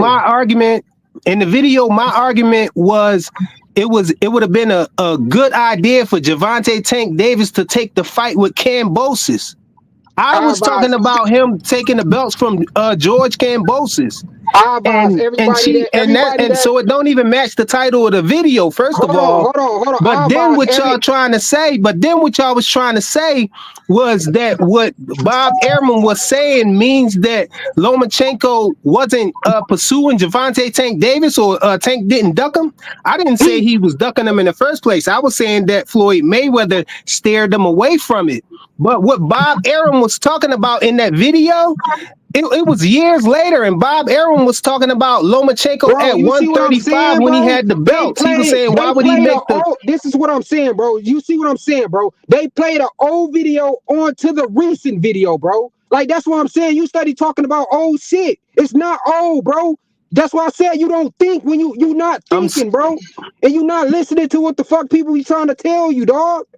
That's all it is. Hey, listen, this is what we're gonna do. This is what we're gonna do, bro. The video's up on 2 Cent Boxing channel. Y'all, everybody in the chat, y'all go check that video out, and y'all go make y'all own decision on what y'all think it is. We got some panelists up here. We got Teach in the building. We got Boxing Hacker in the building. We got Dion in the building. Is it cool with everybody if we just get straight to the smoke? I don't that's cool. Yeah, can we just get straight to it? All right, panel's open, man. Y'all got it. What's up? What we doing? KO, you was calling for me? Calling for you? Yeah. Yeah, what's the name of the video? I said I wanted you to hit that link one-on-one because you had so much disagreement and shit to say instead of just hitting. I had to take care of my kids real quick. You know what I'm saying? I logged back on, but I'm here now. Yeah, 100%, man. Be a great father, bro. Salute to all the great fathers out there. I ain't got no problem. We can get it in with whatever you disagree with as we go through the smoke and shit. But yeah, that's what it was, bro. Teach, okay. Teach, what's up? Yeah, I got a statement and a question to ask you at the end, right? So okay, listening. I think people are nitpicking because they either dislike Tank or they have some issues with the PBC. Mm-hmm. I have no problem with the fight being delayed, but this kind of reminds me of the Shakur situation. Like, I didn't speculate then, and I'm not speculating now. But I want to ask you, KO, like, since people are making like assumptions based on their own so-called facts, like, can you really be upset because you did the same with Shakur, right? What do you mean? You pretty much made your speculations off of your own facts to say that Shakur was ducking. What were my own facts? I don't know. Like you said you based your opinion. Much, you based your opinion off of facts. That's what I meant. Yeah, so, but you said on my own facts. What are the facts that I used that weren't general knowledge to everyone? Well, my thing is you mentioned a lot of stuff, but I mean that's all that I wanted. So here's the difference, right? You said I said people are using their so-called own facts to make their arguments about the Tank Davis money. Then you said I did the same thing and I used my so-called own facts. I don't have my own facts. The facts are just the facts. So I'm trying to figure out which facts I use that aren't public knowledge to everybody up here on the panel and everybody in the chat. Maybe I worded it wrong. I wanted to say your opinion. You based it off of your opinion. Yeah, if you think somebody's a duck or not a duck, if you think somebody is gonna win a fight or somebody's gonna lose a fight, whatever, then that we all give our opinion on boxing. My So what opinion I'm is based saying, on facts that I can point to. Other people don't necessarily do that. So what I'm asking is, what did I say, or what opinion did I give, or what facts did I give that I just made up? what I wanted to say was that they're basing this off of their opinions. So that's why they're saying they're saying those things about Yeah, PBC. but is their opinion based on facts? That's the key difference between me and a lot of people. The opinion that I give you comes behind a bunch of facts. What facts are there that we have to support that Tank Davis needs $3 million, is at odds with money with PBC? Where are the facts there that people are basing their opinion off of? That's what I'm asking. Yeah, and that's what I'm saying too. Is like they think that they're basing it off of their own opinions, right? So that's what I'm saying. They're doing the same thing that you did. They're not, though, because my opinion is based off of a bunch of publicly known facts. So when I say Shakur Stevenson, I feel like he don't want the Tank fight. I feel like he didn't want any big fight for that matter. KO, why do you feel that way? Well, because Shakur Stevenson called out a bunch of fighters, and then all the fighters that he called out, he signed somewhere where none of those fighters are at. So my opinion is based on the fact that he went somewhere where none of those fights could be made for him. Now, that's completely different than saying, "Oh, I think it's the money. It's the money. $3 million. He had odds with PBC for $3 million." Okay, that's what they're telling you is going on. What facts is it? What facts is it based off of? So I don't know. So that's what they're telling me, but I don't know if it's facts or not. So but to them, that's the difference. So that's why I say you can't say that we're doing the same thing when I give you my opinion. So the only thing is the same is they give you their opinion.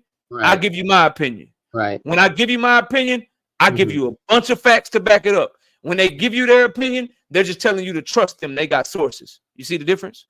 All right. So I gotta disagree with you, KO. That's pretty much what I wanted to say. I gotta disagree with you, KO. I'm listening. The first one I gotta disagree with you about is, you remember when I told you a long time ago, and I said about the Tank and the Frank Martin did hit 400,000. You said you got it from Coach Calvin. And Coach Calvin said it hit 400,000. I'm like, where can I find that at? And you didn't have nothing for me. I told you said it in the interview. I'm just saying though. Like, I'm just saying though. But we always go off of Raphael, right? He said they're closer to 400. It only did 350 here in America. It did closer to 400. That's exactly what he said, bro. So that's what we going off of, Coach Calvin now, right? Does Coach Calvin not know what he's getting paid? Don't he get paid off of what Tank Davis make? I'm just saying that's what you're saying now, right? We're going off Coach Calvin, right? Wouldn't Calvin Ford know that information? I don't think he would know the pay-per-view buys. He did more or less. Don't he have like the best relationship with Tank Davis of anybody probably in the fucking world? All right, that's the first point. That's the first disagreement. The second disagreement is what Teach was talking about. Teach said that, remember you said that when Tank called Shakur just check his availability, you said that, you know what I'm saying, that was ducking right there off of speculation. The fact that he called him and Shakur Stevenson, if you go watch the video, the fact that he was looking away, scratching his head, he couldn't even tell you who called who or who the fuck talked to. They had said that somebody had called and somebody had said something about something. That's why I said that shit looked squirrely. Look like he lying. I believe he fucking lying based on the fact that he looked squirrely in the motherfucker in that interview. Then guess what else kept coming out? Then I kept feeling validated in my opinion because when he was asked about Tank Davis, he wanted to fight Lomachenko. I felt validated in my opinion when Kenny Ellis said it ain't on us and he cooked Shakur Stevenson for fighting fucking Joe Cordina. Shakur Stevenson went at Mia Ellis instead of going at Tank Davis. When Lorenzo Truck Simpson went at motherfucking Shakur for talking about Mia Ellis and told him don't talk about Mia, talk about motherfucking Tank, talk about Kenny or just fight Tank. He invited Truck Simpson to his male body parts. So so all of those things, all of those facts lead me to the and then when all of a sudden Shakur says Tank ain't ducking me no more after doing a video, sending that shit to Floyd so Floyd can post it with all his chains on, telling the world Tank ducking him, let's make the fight happen. His complete energy change. But how many people did Tank But you call? have speculated on one thing though. So KO, when Blue Blood makes his videos, do you think that he's validating his opinions? It depends on the video. Sometimes yes, sometimes no. Yeah. All right. And then my other one, KO. My other one, KO, is the $3 million Tank Davis money shit. Fuck no, I don't, and that's why I pulled up on him today. When he's the other point that I got with you, KO, is the point. So we got another point. Rebuttal. Go ahead. Didn't I tell you? Didn't I tell you Canelo was gonna soak up that budget? Didn't I tell you it was gonna be a problem with Tank's next fight? Didn't I tell you that when we was arguing a long time ago about it? What evidence is it? Now I just gave I was just accused of making up my own facts. I was just told that my opinions be based on fucking crazy shit. I don't have no facts, all that shit. That's what I was told. Where can I go to show me that there's some facts to support what you just said? It's happening. Where can I go to? Where can I go? Where can I go to watch to see a report? What is happening? Shit? Like what's happening? Tank ain't fighting. How he not fighting? He just confirmed that he was still. Hey, but remember one thing though. Hey, no, he just sent a sad face. Hold on a second. So Lamont Roach just did an interview yesterday. He did an interview yesterday where he said this is gonna be the fight of the year. Tank Davis just told you everything is still a go, and I'm still fighting in Houston. But your ass is saying that he's not fighting. I don't believe it, bro. No, he's trying to allude to the problems with the venue being the money. I'm the one that don't have. I don't believe it. Okay, hey, bro. Hey, but Gail, remember when we were talking about just because you don't believe it don't make it true, right? I'm just saying I don't believe it. Boxing hacker. Hey, I ain't hold y'all. 1 second. Hey, Kale, remember when we were talking about Turkey and you said it didn't sell because of something you read off Kevin Iole, which was based off his sources, and I kept saying it was speculation, right? And you were like, well, you trusted, but it was still just coming from his sources. So I think in that regard, it's sort of equal to what Teacher's saying, right? Bro, y'all be trying so hard, and this shit is like child's play. That is not what I said. I said I believe it because Kevin Iole has been doing this shit for over 30 years. I said I believe it because he has been accurate with his reporting in the past. I said I believe it because no one refuted it. And guess what? My opinion in believing it has been validated because guess who just told you if you want some turkey money that he ain't coming to America no more, you got to take your ass to Saudi Arabia. Guess who just told you that? Who told me that? Bob Arum. Well, Turkey said something different though, right? So, he said it was a lie, basically. Hey, boxing hacker, bro. It's on Twitter. Turkey saying, "Don't take anybody's words but my own." Hey, boxing. That sound good that he said that, but he do business with Bob Arum. Number one. Number two. Where's this fight? Where is this fight? Hold on. Let me check something real quick.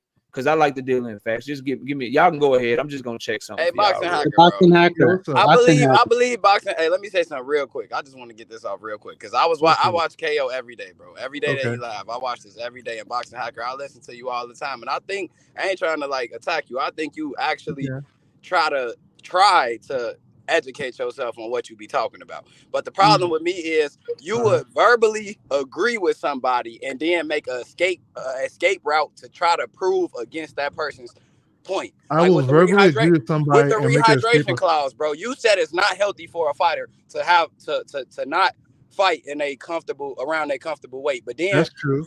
But then you go to try to defend Devin Haney for coming in at 165, and then you just seen him looking like a skeleton coming in the way in versus Cambodia. So okay, let's talk about that, right? When you before y'all do, let me finish this point. Then I'll let you brothers get y'all thing. Do y'all thing or whatever. Yes, sir.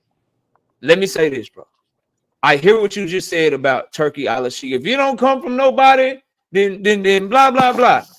Tell me why it makes sense to have William Zepeda versus Tevin Farmer in Saudi Arabia. Maybe they want to do it there, but not to say it's all the fights can happen there, right? So I tell you what, when they have another fight in America, wake me up. All right, let's see who's right. Let's see who's right or wrong over time. I'm cool. I'm confident. I'll take that. Okay, wake me up. So back to what you said, boxing hacker.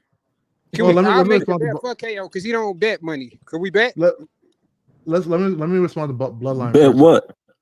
Hey, so Bloodline. When I was talking about the rehydration clauses versus cutting weight, those are two different things, right? Cutting weight. No, they're not two different things because rehydration clauses protect fighters from not. No, they don't. Not cutting too much weight. Rehydration clauses create constraints in rehydration. The word rehydration clause is what it really means. It's a clause based on rehydration. So it's creating a constraint on how much time you have to rehydrate. That's okay. I got a question for you, Boxing Hacker. So before you go, no, because I want to clarify. Go ahead, my bad. He said I do this and I do that. No. I try to be very precise. So when you're cutting weight or when you have to make weight, whether it means go up or go down, that's one thing, right? And a lot of times fighters tend to drain themselves out. Sometimes they have to dry themselves out, meaning they can't even drink water up to like coming close to the weighing date. That's different than rehydrating. What I'm saying is that how is it different? Cutting weight at a high level is dangerous. Let him finish. I never said rehydration. Rehydration is not dangerous. You're supposed to rehydrate. But when you create a constraint around rehydration, that's where the danger comes in. There's a reason why most sanctioning bodies do next day weigh-ins. You know that, right? It's not because they just chose to do it. It's because prior to that, there were like more injuries and deaths in the ring. You want to know why? You want to know the real reason why that happened, Boxing Hacker? Because boxing hit a void, and fighters were too much live gates, and they needed to protect the fighters that was making money for the business, and they was abusing weight classes. That's the reason why that happened, Boxing Hacker. And for me to stick to.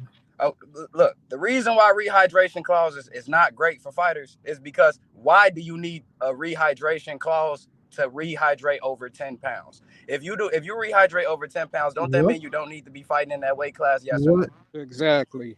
Yes or no? I just want you to answer that question with a yes or no. It wasn't answer. a question. I don't want you to question tell me it was a what research you did or not. I want you to answer that question with a yes or no. The question. So the question was here. Let me mediate a little bit. So the question was simple. The question was, do you believe that a fighter who has to rehydrate 10 pounds or more should even be fighting in that weight class in the first place? If they can make the weight, yes. As long as you make the scheduled weight, that's what matters. That's what always matters in combat sports, whether it's in wrestling, boxing, MMA, whatever. Okay, my question to you after that, Boxing Hacker. My question to you after that, Boxing Hacker, because I know you like Devin Haney, don't you? Yes, I like Devin Haney. Okay, I can tell. All right, now the reason why everybody outside of Tank, I ain't gonna the reason why I want to ask you that, Boxing Hacker, do you think if a fighter can make the weight in an unhealthy fashion, and to stick to my point, we talking about in an unhealthy fashion, not the fighters who can make the weight. We're saying the fighters who don't make the weight in a healthy fashion. Do you think that they're going to be fighting at their 100% best potential? Yes or no? So when you say unhealthy, can you clarify? Yes or no? All I can ask you clarify is what you mean by unhealthy fashion? Can you clarify? Meaning they're killing themselves. Like you, who gave the reference yesterday or Monday? Can you give something that's not subjective, something more objective, like what? Somebody gave the reference. For instance, Devin Haney killed himself to make 140 for Ryan Garcia. He had 1,000 towels on trying to make that weight. That was an unhealthy way to make weight. Do you think that he was 100% himself the night of the fight? Do I think he's 100? I don't think any fighter is 100% themselves that night. You know, I think fighters, whenever you have to cut weight, cutting weight is not like the healthiest thing to do. Let's just be clear about that. Okay, now that you answered that question, no, I have another question for you. This is gonna be one of my last questions. I don't want to hold up for too long. I just want to see where your head at with this. Yeah. With Devin Haney, him being a fighter that you like, if he wasn't 100% the night of the fight, if he was 100%, do you think he would have beat Ryan Garcia? Yes or no? I can't answer that. I don't know. Why not? It's an opinion. There's more variables than that, right? So no, I'm asking you, do you think with the weight being a part of him not being 100%? So the problem with the Ryan Garcia fight is that Ryan Garcia was also had things going on with him, as we all know. So it's hard to say. It wasn't really a fair ground to begin with. He didn't get popped for pads, bro. He didn't get popped for any. He tested dirty. So here's the problem. See, this is what you said. I'm inaccurate, but you're inaccurate, right? Because he tested dirty. Nothing about the case or proceedings they went through changes the fact that he tested dirty. The fact that we changed the subject. I thought we were talking about rehydration clause. Now we're talking about what he tested for. I thought we were talking about rehydration clause. How do we get to what a fighter test positive for? This is what I'm talking about. So how you can change the conversation to what pertains to Boxing Hacker. I don't like that, bro. When somebody's talking to you, stick to their point, and then we can finish and move on to your point. All right. Please keep. So what's your question again? Please. My question was, if Devin Haney did not have to cut so much weight, do you think he would have been a better fighter on Fight Night? Yes or no? That's simple. If he had to cut so much weight, do you think he would have been a better fighter that night? I mean, if you need KO to reiterate it for you, I can't say verbatim as possible, right? If he had to cut someone, if he had rehydrated better, maybe it's still possible. You know, it all depends. So that's basically saying yes. So why would you advocate for a rehydration clause if everything that you just agreed on me on was against a rehydration clause? Because cutting weight and rehydration clauses are two separate things. No, it's not. Rehydration clause goes into cutting weight because you don't gain as much weight back after you cut it. One is on the front end, one is on the back end. Rehydration clause means constraint on rehydrating. Those are two different things. Why do you have to rehydrate if you're not cutting weight, Boxing Hacker? That means you're cutting weight and you're gaining it back. It doesn't change the fact they're two different things. Water and fire are two different things, right? It doesn't change the fact they're two different things. Like, what are we talking about here? He cut. Rehydration clauses. Listen, so here's the problem. You take him. This is what you're doing, right? You're trying to say me saying how many y'all up here? How many y'all up here married? I'm married. Well, technically, I'm married. I'm engaged. I ain't married. Okay, so the thing about marriage is you and your wife. You're two different people. She's a woman. You're a man. You are your own person. She her own person. However, you ain't really. There's no you without her. You can't be without her. Y'all are supposed to be one in a healthy, good marriage. I say that to say, let's be real. Cutting weight and rehydration is the same thing. Yes, we can say they're two different things. They're not. But they both, you can't have one without the other, bro. They're both part of a process, but they're not the same thing. They go together like a marriage, bro. Yeah, they're part of a process. We're not gonna sit up here. We're not. But that's not true. What you said though, just now, KL. I let y'all go, bro. What I'm telling you is what we're not gonna do is act like that having a rehydration clause of 10 pounds is not going to affect whether or not somebody decides to fight in a weight class or not. Because it affects whether or not you're going to fight in a weight class. It makes fighters decide whether or not they're going to fight in the IBF because of their built-in 10-pound rehydration clause. And if they feel like they can cut weight and be able to get up as much as they want to, then they're willing to do it. But if you put a rehydration clause on them, they may not be willing to fight in their weight class anymore. They may not be willing to do that anymore because now they don't think they can do it as healthily or have the advantages that they thought they were going to have. I think the point that Bloodline is making is valid because, bro, if you take a fighter that walks around 165 and you tell them that no matter if you fight in the WBC, WBA, WBO, and IBF, you're going to have a 10-pound rehydration limit. If that fighter is smart, if he has a team around him that cares about him, they're going to tell him, dog, you need to just fight at 154. Or dog, you need to just fight at 160. So because you are going to get eviscerated the night of the fight because you are going to have no shot to be a better version of yourself because you're going to cut a bunch of weight and then they're not going to let you get up to your natural weight because there's a 10-pound rehydration limit. The 10-pound rehydration clauses or rehydration clauses in general directly correlate with cutting weight. We cannot separate the two. Yeah, because that's his point. That no one is fighting at their natural weight, y'all. But he's saying they're one you thing. You can't name a single fighter that doesn't cut weight, bro. Yeah. So, but that was his point, though. That's what. Then everybody would be shifting. Then. Yeah, that's why the heavyweights is that's why heavyweights is the most respected division in boxing. But because ain't no cutting weight. But my thing is here, right? And you drive a strong point right there, KO. Yeah, if you're smart, if there's a rehydration clause, then maybe you'll choose to fight. Do you believe that Devin Haney is dumb? No, I don't believe it's dumb at all. Yes, however. So do you think that Devin Haney, if everybody right now came out tomorrow and said everybody having a rehydration clause, no matter what belt you fighting for, everybody's gonna have a rehydration clause if you're fighting for a championship belt and all sanctioning body, and if you unifying, we in unison that you have a rehydration clause. Do you think Devin Haney ever steps foot in the 140-pound division again? Maybe, yes, maybe it's possible. And you think that he's stupid?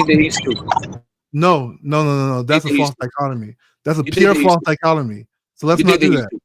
So here's the thing, and we've seen this in the Devin Haney, who walks around at 165 pounds, will be stupid to fight at 140 if they make him. I've always said when Roberto Duran fought Sugar Ray for a second time, he came from 200 pounds to 147. It was still same day weigh-ins. What happened in that second fight? These things don't happen. What happened in that second fight? and he quit. That's one. But this is a problem. Okay. So do you think that? Do you think that he made a good fight too? Do you think that he made a good decision? He was big for the first fight, and he won the first fight. And him coming down from 200 pounds when he started his career at lightweight, that's his problem. Yo, so here's the thing. For one Roberto Duran, there's going to be 8 or 9 fighters that's going to be like, nah, I got to fight closer to my weight. As a fight fan, so what? The whole 140-pound division would be as a sanction body. You have to consider the worst case scenario. You can't consider the best case scenario. Frequent. If you want all every frequent, not 140. Damn near every boxer in boxing. Yeah. So what's the point? I don't understand. Tank will be one of the Tank Pitbull Cruz that the only 2 people I think that probably wouldn't have to move up. Yeah. 100%. So what's the point though? Everybody in boxing is wrong except for Gervonta Tank Davis. No, I think that guys should fight closer to their natural weight because it's gonna give us better fights. We get to find out how good you really are. What if Devin Haney? Just imagine this, frequent. What if he really is this demon with power that you think he is, but he just cut way too much weight? What if he become a middleweight and he start wrecking shit because he fighting at his natural weight and he only cutting 5 pounds to get to the fight? So he spent his whole camp just fucking training, going hard, and then all he got to do is cut weight one day, make 160, and then he go in that bitch and be a demon. But you got to look at the whole. You got to look at the whole picture though. Everybody will be moving up, so he'll be fighting the same guys at 140. All of them guys at 140 will be at 147. That's not essentially true, though. What if the only reason that guys can even see him is because of that big ass weight cut? What if he really step on him if he just fight close to his natural weight? You don't want to see if you can see him fight at 100% what he could do? Yeah, I mean, then we can say if everybody move up, if everybody get 160, so we can see what he can do. To add on what KO was saying, y'all want to change boxing right now. Yeah, I mean, I don't want to do because people been cutting weight since I can remember, way back in the day, bro. Hey, hold on, I got a question. Let me say this, and then you got the bloodline. Let me say this, then you got it. That's not what I'm saying, frequent. I don't care what they do or don't do. If they keep the rules the same, they keep the rules the same. I don't give a damn. I'm just simply saying that with rehydration clauses, it is going to affect that. And you agree with me. That's the point I'm making. Boxing Hacker has been trying to make the point that not much would change. Yeah. So that I'm saying that is false. And you actually agree with me, frequent. Maybe you don't know you do, but you just agree with I know I agree with I know I agree with you on that. Yeah, I don't think much. So that's all I'm saying, bro. Do I want them to change it? Do I care that they change it? I don't give a fuck. Okay. I feel like we've seen it in other sports. I think we've seen it in boxing. Like at the end of the day, yeah, some people may, but it's not all of them. And if you're a sanctioned body, you don't want to have more liability than you need, right? You're gonna put the rehydration clause. All I know is when I watch Canelo, who fights close to his natural weight right now. Thank you. Fighting motherfucking Edgar Berlanga. I know who looks stronger in the ring that night. I know when I watched Tank Davis fight Frank Martin, who cut all that weight and shit. I know the night of the fight. I know who actually looked like they was the best version of themselves that night.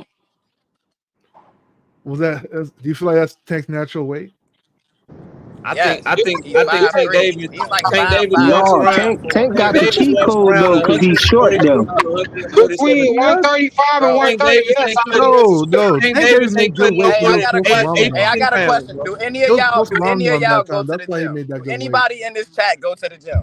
Do anybody in this chat go to the gym? Yeah, I work out every day, so I know I work out every day. I know I'm not the only one in here. And I know if anybody in this chat go to the gym, y'all know how body mechanics work. Because I know if y'all exercise every day, y'all probably close to y'all walk around weight. You're not bloated and you're not probably too skinny. So I have a question. If anybody in this chat is anybody in this chat near 5'4" or 5'5"? I'm 5'6". I'm right there. So what do you weigh? If you don't mind me asking. I'm 5'6", 177 pounds. There you go, 177 buddy. Pounds? That's where Tank was going to 170, bro. So it almost 40 years old. I'm not exactly. You got a lot of grown man weight, but if you're talking about 5'5", if you go look up online right now, if you go do a quick Google research and you look up the average weight for a man, 5'5" or 5'6", they'll say anywhere around 135 to 140, maybe 145 on the high end. Yeah, If you're that's not the 170 reality. pounds That's a at BMI 5'6", you're more of a stocky person. If you're 5'5" and you want to look at the average weight of a man, because I box. I box myself and I train myself, and I'm about 5'10", 5'11", and I'm only about 165, 170 pounds. It's hard to bulk. Yeah, GM. A professionally trained boxer. GM, yeah, GM. Yeah, hell you mean? So how do y'all believe Tank Davis supposed to be going up so much? Yeah, we like the same. Roberto Duran was 5'7", and he was visibly bigger than Tank Davis. Muscle weighs more than fat, though, bro. Yo, yeah, wait a minute. But boxers are not muscular. Y'all let me catch the super chat. Y'all let me catch super chat, and y'all can continue, bro. Shout out Crown Jewel Boxing, my bro, with the 5-piece in the super chat. They only dehydrate because they know they can rehydrate. Boxing Hacker cut it out. Doctors came up with the 10 pounds to save fighters from themselves. But two bloodlines point. When I was playing college basketball, I weighed 150. Yeah. When I was fully in shape, hooping every day, doing my shit in college, I was 150 pounds. And you want more weight in boxing in basketball than you do in boxing. Thank you. So and you want that. Yeah, so I don't understand. Wait, you think Tank doesn't cut weight? Is that what you think? You think he only cuts like 5 pounds? No, Tank Davis cuts. I can tell you if you want the answer to the question, bro. Tank Davis cuts 7 to 10 pounds, bro. Tank Davis walks around between 143 to 147 pounds when he's in shape. Now the old Tank, that's a different story. I'm literally be like 160. I don't know. I know the time frame. It was because I'm literally giving you inside information right now. If you want to listen, you don't have to listen, but that's on you. Okay. His last couple camps, he came into camp in shape. He was already 145, already there. And his last one that he had with Frank Martin, when he went up, when he got done with Ramadan, he started training. He started training camp at 138 pounds, bro. Yeah, because he went to Ramadan. I had a question for boxing. So that's fasting. When he's not fasting and he's eating right like he has been, and he's in shape. But you already lost the weight, right? I'm telling you, bro. If you want to listen, you don't have to. He walks around 143 to 147, fully in shape, without cutting any weight, bro. Okay. I have a question for you. So shouldn't he be fighting at 140? Yeah, 147 according to the. No, I think 10 pounds. I think 10 pounds like ain't shit. I'm more concerned. You gotta understand when he the A side too. Yeah, I'm more concerned with guys that fight. I'm more concerned with when you cutting 25 to 30 pounds. That's dangerous. So EJ should fight like 10 pounds done gradually the week of the fight. That's just light work for EJ should be like. I got a question for you, Boxer. Can I say this? What's up? Can I say this? I'm 5'5", 5'6", 147. So I'm trying to lose like 7 pounds in body fat right now. So I'm generally in shape. So I know Tank can't. Yeah, I know your ass in shape. I seen you do them push-ups the time you owed me push-ups. Yo, Tank can't be that much bigger than me. You never know, man. No, he not big. He not big. He not bigger than you, bro. You can lose 3 to 4 pounds in a day by water weight, though, too, bro. I have a question for Boxing Hacker, real quick. So, Boxing Hacker, at the end of the day, are you arguing for or against rehydration? And what reason? And what's the reason why you? Well, the reason why let him answer, please. Okay. The reason why I don't agree with them because I believe all fighters should have the opportunity to rehydrate to their best potential. I think next, giving a person a full day of rehydration is good. Okay, so why do you believe that? Let me ask you a question. Wait, I got to follow up. Because the less time you have to rehydrate, rehydrate, the bigger chance that you're going to dehydrate when the fight comes. If you're dehydrated when the fight comes, there's a good chance that there's a better chance you're going to sustain injury, head trauma, or death, and that's why. Okay, so now here's my question to you then. Yeah. Do you remember years ago, during the dude that fought Floyd Mayweather, the dude from Atlantic City? He died. What's his name? Arturo Gotti. Do you remember Gotti came? Do you Boxing Hacker? I don't know. If you remember how much bigger this guy was than the guy he fought in that fight? It was ridiculous. It looked like he was 2 or 3 weight classes bigger than this guy. Now, if you're arguing, and if you're arguing that it can be injury, he could have injured this guy because I really felt like this isn't a fair fight. This guy is hydrated perfectly. I don't know how he did it, but he hydrated perfectly, meaning that he got all of his muscle back and was way bigger and stronger than this guy. It could have literally killed this guy because he's beating on him badly. So I mean, in both ways. Those y'all don't know. Coming for life, put it in the chat. He's talking about what he did to Joey Gamache. Yeah. And so my question is, so what's the equalizer? What's the equalizer? Is the bigger you are, the harder it is for you to cut weight. So like, if you're really big for a weight class, right, you end up draining. There's a good chance that you're gonna end up draining yourself. That's why you hear fighters like But you're EJ. talking about millionaires, boxing hacker, who have nutritionists that live with even guys on no matter daily even if basis, you're dead poor, even if you're dead poor. Wait, let me respond to him first. Even if you're dead poor, that doesn't change the circumstance. So the bigger you are for a weight class, and this goes the same for amateurs and pros and any combat sport, the harder it is for you to make weight. The harder for you to make weight, it's going to be even harder for you to actually rehydrate properly. So that's why you see fighters like EJ and even Devin Haney. A lot of fighters will say like they've outgrown the weight class, they want to move up. People always believe there's a benefit in being too big for a weight class, but if there truly was a benefit, then somebody like Earl Spence would say, "Hey, I want to fight Crawford at 147 again because that's where his benefit will be." However, that's not what's true, being bro. said. There's a benefit. There's a benefit. That's not true. Listen, bro. I want to get away from this, but I gotta say this, bro. Yeah, man. That's crazy. There is a benefit until it's not a benefit anymore. So people are rolling the dice because all those other times, maybe when you were younger, there's a huge benefit to it. But now, as you get older, it's not that same benefit anymore, bro. That is not true because the benefit is showed all the time. Arturo Gotti showed the goddamn benefits to being big. That's what I'm trying to tell you. Earl Spence, and I love me some Earl Spence, bro. He showed the benefits of being bigger against Mikey Garcia, bro. Right, but he didn't show it against Terrence Crawford, right? So he showed it in every single fight that he's ever had except for one. So here's the thing, guys. When he was able to walk down, the bigger you are, able to walk down never changes. And stop Kell Brook because Kell Brook had never fought a welterweight that was that fucking strong that could keep coming at him like that. The bigger you are, the more weight you have to cut. This is a rule, regardless of whether the person feels good to deny the fight or not. The bigger you are, always going to the boxing hacker. They always going to have the advantage. Bro, you gonna waste your time talking. And to return to your original question, right? This has nothing to do about rehydration clauses. You know that, right? So here's the thing. Because he was able to rehydrate as much as he wanted to. Boxing hacker, it's just not true. Rehydration clauses just means you're rehydrating. It's just not true. You cannot mention cutting weight without mentioning what the fighter rehydrates up to, bro. It's just not. You just can't have that conversation. Boxing hacker, he was able to rehydrate as much as he wanted. Yes. All right. Hey, boxing hacker. Hey, boxing hacker. Hey, boxing hacker. If rehydration clauses do not mean anything, hold on. If rehydration clauses do not mean anything, then why do they not come in the fight on fight night the same way that they weighed in? Because they cut weight. So cutting weight means you're drinking. Okay, so if that does so if rehydration doesn't mean anything, then you should have to come in the fight at the fight that you weighed in at then. Because what is the weigh-in? I didn't say it doesn't mean anything. It's the weigh-in just shows that you can make that weight.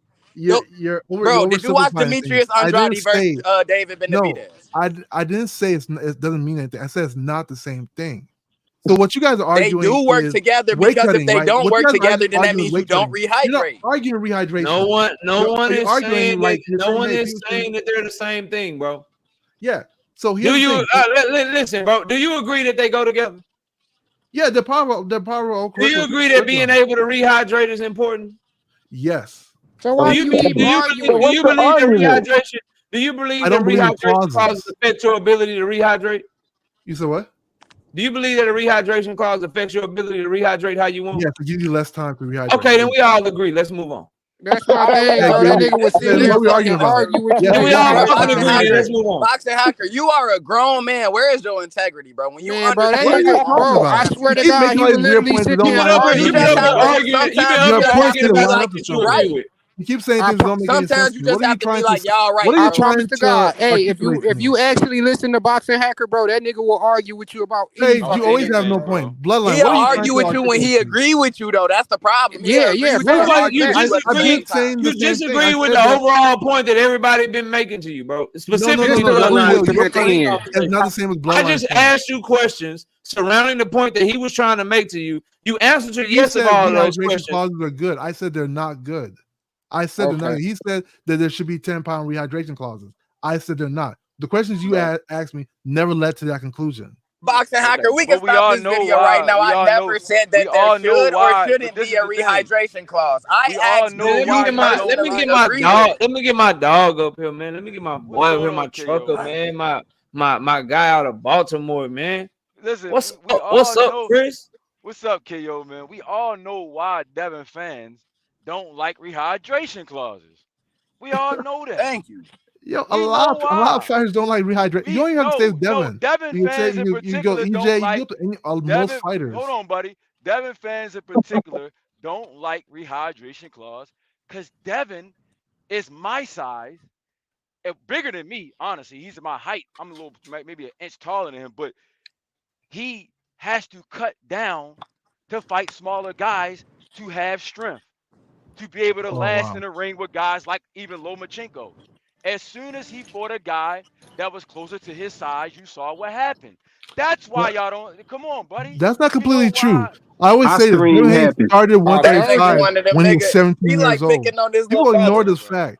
Devin Haney's been at the same weight class. Boxing Hacker, one of them dudes that like picking on his little brother. Come on. Yo, look, Devin Haney started 135 when he was 17. You like picking on little guys, bro. That's the problem. You ain't like fighting the niggas in your grade. I'm here.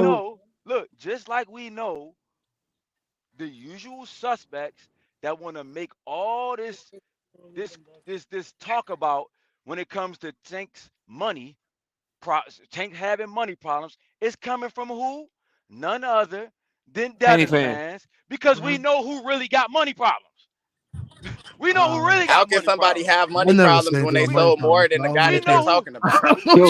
Tank has sold more pay-per-view sales than Devin Haney could dream. Yeah, what up, Frequent? What money? What fighter really got money problems? Yo, that's my whole thing about this whole debate about money versus the venue. What difference does it make if it's the money or the venue? It's not Tank's money that they're talking about, so I don't get it. What's the issue, KO? You can't have people out here just sitting up here lying, bro, and then just bringing up their own narratives, bro. If you specifically, this is why I'm listening. This is why it matters, because we should just simply tell the truth, bro. Exactly. But how? We don't know which one it is, though. But I'm trying to figure out what's the big deal about if it's the money or the venue or it's both. It can be both. We simply shouldn't just be on here making shit up frequent. That's why it matters, bro. I mean, that's why, dog. I don't have a better answer. We arguing who got more money. Tank. The reason that it matters. The reason that it matters. Hold on. Let me talk to the homie. The reason that it matters, bro, is for those reasons. Number one, number two, and most importantly, though, bro, in my personal opinion, it's because we got to get to a point to where we got the baseline of this is the truth. This is what's being reported. Now let's give our opinion on it. But we can't even get there, because if it didn't matter frequent, then people wouldn't make shit up. Exactly. Like if it didn't matter, people would just go with the story that was reported to them. So don't ask me why both sides is it matters. This what I'm saying, though, KO. Both sides is opinions, though. We don't know if it's the money or if it's just the venue, but both sides is opinions, though. Let me say this to Frequent real quick, bro. I got a question though. Hold on, let me hear what Paid and Paul gotta say to me first. Hey, before Paid go, let me catch his super chat. Shout out Real Deal with the 2 pieces in super chat. Hacker needs to cut 135 to make 135. Then they said y'all had 270 out this bitch. That's crazy. Shout out to Jup with the 5-piece in the super chat. Love your channel. Appreciate you, Jup. If not being able to rehydrate lots of weight is a health risk, why not avoid the process and fight close to your natural weight? Because it's worth the advantages that you get if you're able to cut weight healthily. Jup. If you're able to cut weight healthy and you're able to rehydrate healthy, and now you're 165 pounds the night of the fight, and you're fighting somebody that's 150 pounds the night of the fight, you got a better chance to absorb their punches. You can lean on them a little bit. You can be stronger and shit and bigger than them. That's why, bro. That's why. It's worth the risk. That's why guys like Miguel Burchell killed himself to make 130, but he fucked around, and on the wrong night, Oscar Valdez put them things on his ass. Fucked him up. And the crazy thing about that, who have we seen Devin lean on and get physical with? Let me get this off. He usually outboxing and outpace the dudes, man. Hold on, let me get this. So pretty much, bro, this is what he's saying, bro. So if I broke a story, bro, say if I broke the story and I say this X, Y, and Z on what was going on with this fight, and then I gave you the reasons on why the fight is being postponed, but then you just come out of the fucking blue and start saying, oh, well, it's about money. It's this situation that's going on. But mind you, nowhere in that quote that I broke down from A, Y, and Z said anything about money.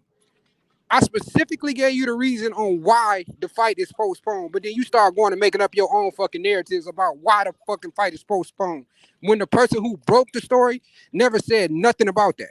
So much so in fact, they throwing out a opinion though, right? Hold on. So much so in fact, it even started to get perpetuated that the fight could be canceled. Where'd that come from? Nobody said anything about canceling the fight. Exactly. That pretty much goes back to what I said. On top of that, I want to make one quick point. One quick point, because I know everybody in here adults and everybody in here probably has been employed before, self-employed, or something that has involved money. Whenever you do anything, if it's self-employed, my 1099 contract is whenever you get a contract, you look at the rate that you're going to get paid. If you're a W-2 employee, you're going to look at whatever your hourly pay or a salary, whatever you get.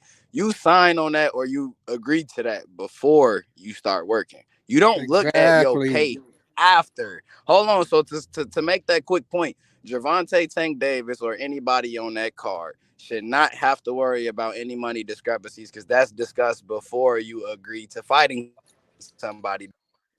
But that's my point too, though. If it's the money, it's not Gervonta Tank Davis money. It's not nothing on him. It's the money. It's the money he's asked. They will be having the money problems, not being able to afford them or whatever. You know, not having his money. But how does that look bad on Gervonta Tank Davis? That's what I don't understand. Davis already has a 7-fight deal with a contract already that agrees on how much doesn't get paid. Exactly. So what is there is no money discrepancy. So it's not no money discrepancy. Everybody hold on. He said hold on real quick. Frequent. Listen, bro. That doesn't make any sense because what that means is that Tank Davis decided to let people know he was fighting in Houston, announce his fight, go back and forth with Lamont Roach about his fight, confirm his fight, and he did all of that when his money wasn't taken care of yet. What would make you think he would do that, bro? That's what I'm saying, fam. Like he is not gonna have posters up on his Instagram, promote the fucking fight, go back and forth with Lamont Roach to promote the fight. Lamont Roach is out here on a fucking interview tour. They're not doing all of that. If Tank Davis is unhappy with what he thinks they paying him, bro, it's not happening, fam. No, but thank you. I'm not saying that this is the case, but what if Amazon Prime just wasn't willing to put up the amount of money that but where the PBC was asking for? Then it's a breach of contract, bro. That's a breach of contract. From though? Where did we hear this from? Where did this narrative get pushed? Listen how, bro. I need you to listen. Listen to how far you. Listen to how far you have to go, bro. Listen to how far you have to go. You have to go from. You have to go from what was actually reported and the reason they actually gave you, and then you go all the way where I know what they reporting. I know what they saying and shit. What's the reason they gave? What's the reason they gave us, KO? Like, where would you even get that Amazon from? Prime is working with Disney. What's the reason they gave us, KO? Fans out of here. Trust me, Amazon Prime. Because as far as I know, they didn't give us a reason. They just told us it was happening. They didn't give us a reason. Well, that's the problem. This is my question. This is my question. Gave us a reason. The exact quote. Hold on, let me answer this question. The exact quote is, and I'm paraphrasing, but this is exactly what Dan Raphael said. Anybody can feel free to correct me if I'm wrong in the chat or on the panel. The exact quote was, Tank Davis versus Lamont Roach could be postponed. 50-50 chance that the fight still goes down as planned. They are trying to work out issues with the venue. That's what they gave you. That's the reason they gave you. Now, from that quote, you got people saying, "Oh, the fight could be canceled altogether." Motherfucker, where? No, but no, don't go to the fight cancel part. Let's go to the money versus venue part. Hold on, bro. Hold on. From that but same where quote, did money get brought up by any credible source? Then you got people saying, "Oh, $900 million. Al Heyman owed $900 million. He in debt. He can't afford them." Then you got people saying, Al Heyman trying to pay Tank Davis $3 million. Tank Davis don't want $3 million. All of that from a quote that I just gave you instead of just listening to the person that broke the news. So okay, well maybe those people got additional sources. Hold on. So they know why, but they didn't even know it was happening. So you know why the fight got postponed, and you didn't even know that motherfucker was postponed though. What if they got additional sources? I don't know. I don't know. Okay, now let me ask you a logical question though. Let me ask you a logical question though. Can the venue, can the problems with the venue concern money? That's what we were. That's what I. Yeah, but that don't. Because the last I checked, that's how you get a venue. You have to put up money to get the venue. He's not paying them. Listen, that's a good question. But when everyone's talking about money, that's not what they're talking about, because that would still be a problem with the venue. So yes. What other kind of problems can you have with a venue? This is important. This is important. So I want to be able to say this. Let me get it off. I don't disagree with you, but that is not what. If someone was saying it's a problem because PBC wants to pay this price, but Toyota Center is charging this price, that would be money, but that would still be a venue issue. But frequent, that's not what's happening. What's happening is, oh, Tank Davis don't like what they're trying to pay him. Oh, PBC is broke. They can't pay Tank Davis. They're not talking about, oh, they might be haggling with the venue. Or, oh, the venue might be raising the price on them. Or, oh, they trying to get a better deal on the price of the venue. That's not what they're saying to you. That's not what they're saying about money, bro. So if that was being said, got you. I understand your argument now. I got you. If that's what was being said, I'd have no issue, because you're still saying, okay, this man said it's a problem with the venue. Maybe PBC is trying to move the venue because they got a better deal. Maybe somebody's trying to guarantee they gate like they did Canelo. Maybe PBC don't like the price Toyota Center is giving them for the venue, but you're still pointing to the actual report. But when you point to something that got nothing to do with what's reported, like Tank Davis's purse or PBC being in debt, now I'm going to say you reaching and you making shit up. Does that make sense? This is my question. Unless they have another source like that. We don't know who these people are saying that. Maybe they have another source. I don't know, but I'm not saying that. I got a bigger question. Since when does Devin Haney fans care about money? Ain't y'all since when every time Tank fans bring up money? What do Devin Haney got to do with this, bro? Yeah, we not talking about Devin Haney. There's a bunch of Devin Haney fans up here arguing about Tank money. Now, as soon as we start talking about Tank money, hold on. As soon as we start talking about Tank money, y'all be the first ones talking about, why y'all always talk about money? Why y'all always bringing up money? Y'all always talk about money. Am I right or am I wrong? Am I right or am I wrong? Yeah, I don't know who the Devin Haney fans can't talk. If you're a Devin Haney fan, you can't talk about nothing else about boxing. Yeah, especially nothing that got to do with Tank. You the main one. Last year we go rewind the tapes. Legacy. Now you give a damn about a venue. Shut the hell up and buy the fight. Hey man, listen. We can't say nothing about no Tank. They start defending like a mug, bro. Yeah, I'm lost. The protection program out. I love every last one of y'all. Salute to everybody, bro. It is 10:30. That is my time, bro. That is my time. Salute to y'all. Let me say what's up to my homie real quick though. Crown, what's up, man? I'm getting off, bro. But I appreciate you hopping on. It's 10:30. I got to run, bro. But shout out to my homie Crown Jewel Boxing. I see you back there, but salute to you, bro. I had to run, dog. But salute to my homie Crown Jewel. Salute to everybody in the chat. Salute to Miss KO. Y'all have a great weekend, great evening. I'll be live Monday. I won't be live again for the rest of this month. So thank you to everybody in the super chats. Thank you to everybody that supported the channel this week. Shout out to Jalen James with the 2-piece in super chat. How much is Tank deal? Where are those facts? I don't know how much his deal is. I never heard the numbers validly reported, so I can't tell you, bro. But salute to everybody. Y'all take it easy. We'll be live on Monday night at 7:30. Everybody watch boxing this weekend. Hopefully, O'Shaquie Foster and Robson Kasese out is a good fight. We'll see y'all soon. We gone, man. Peace out.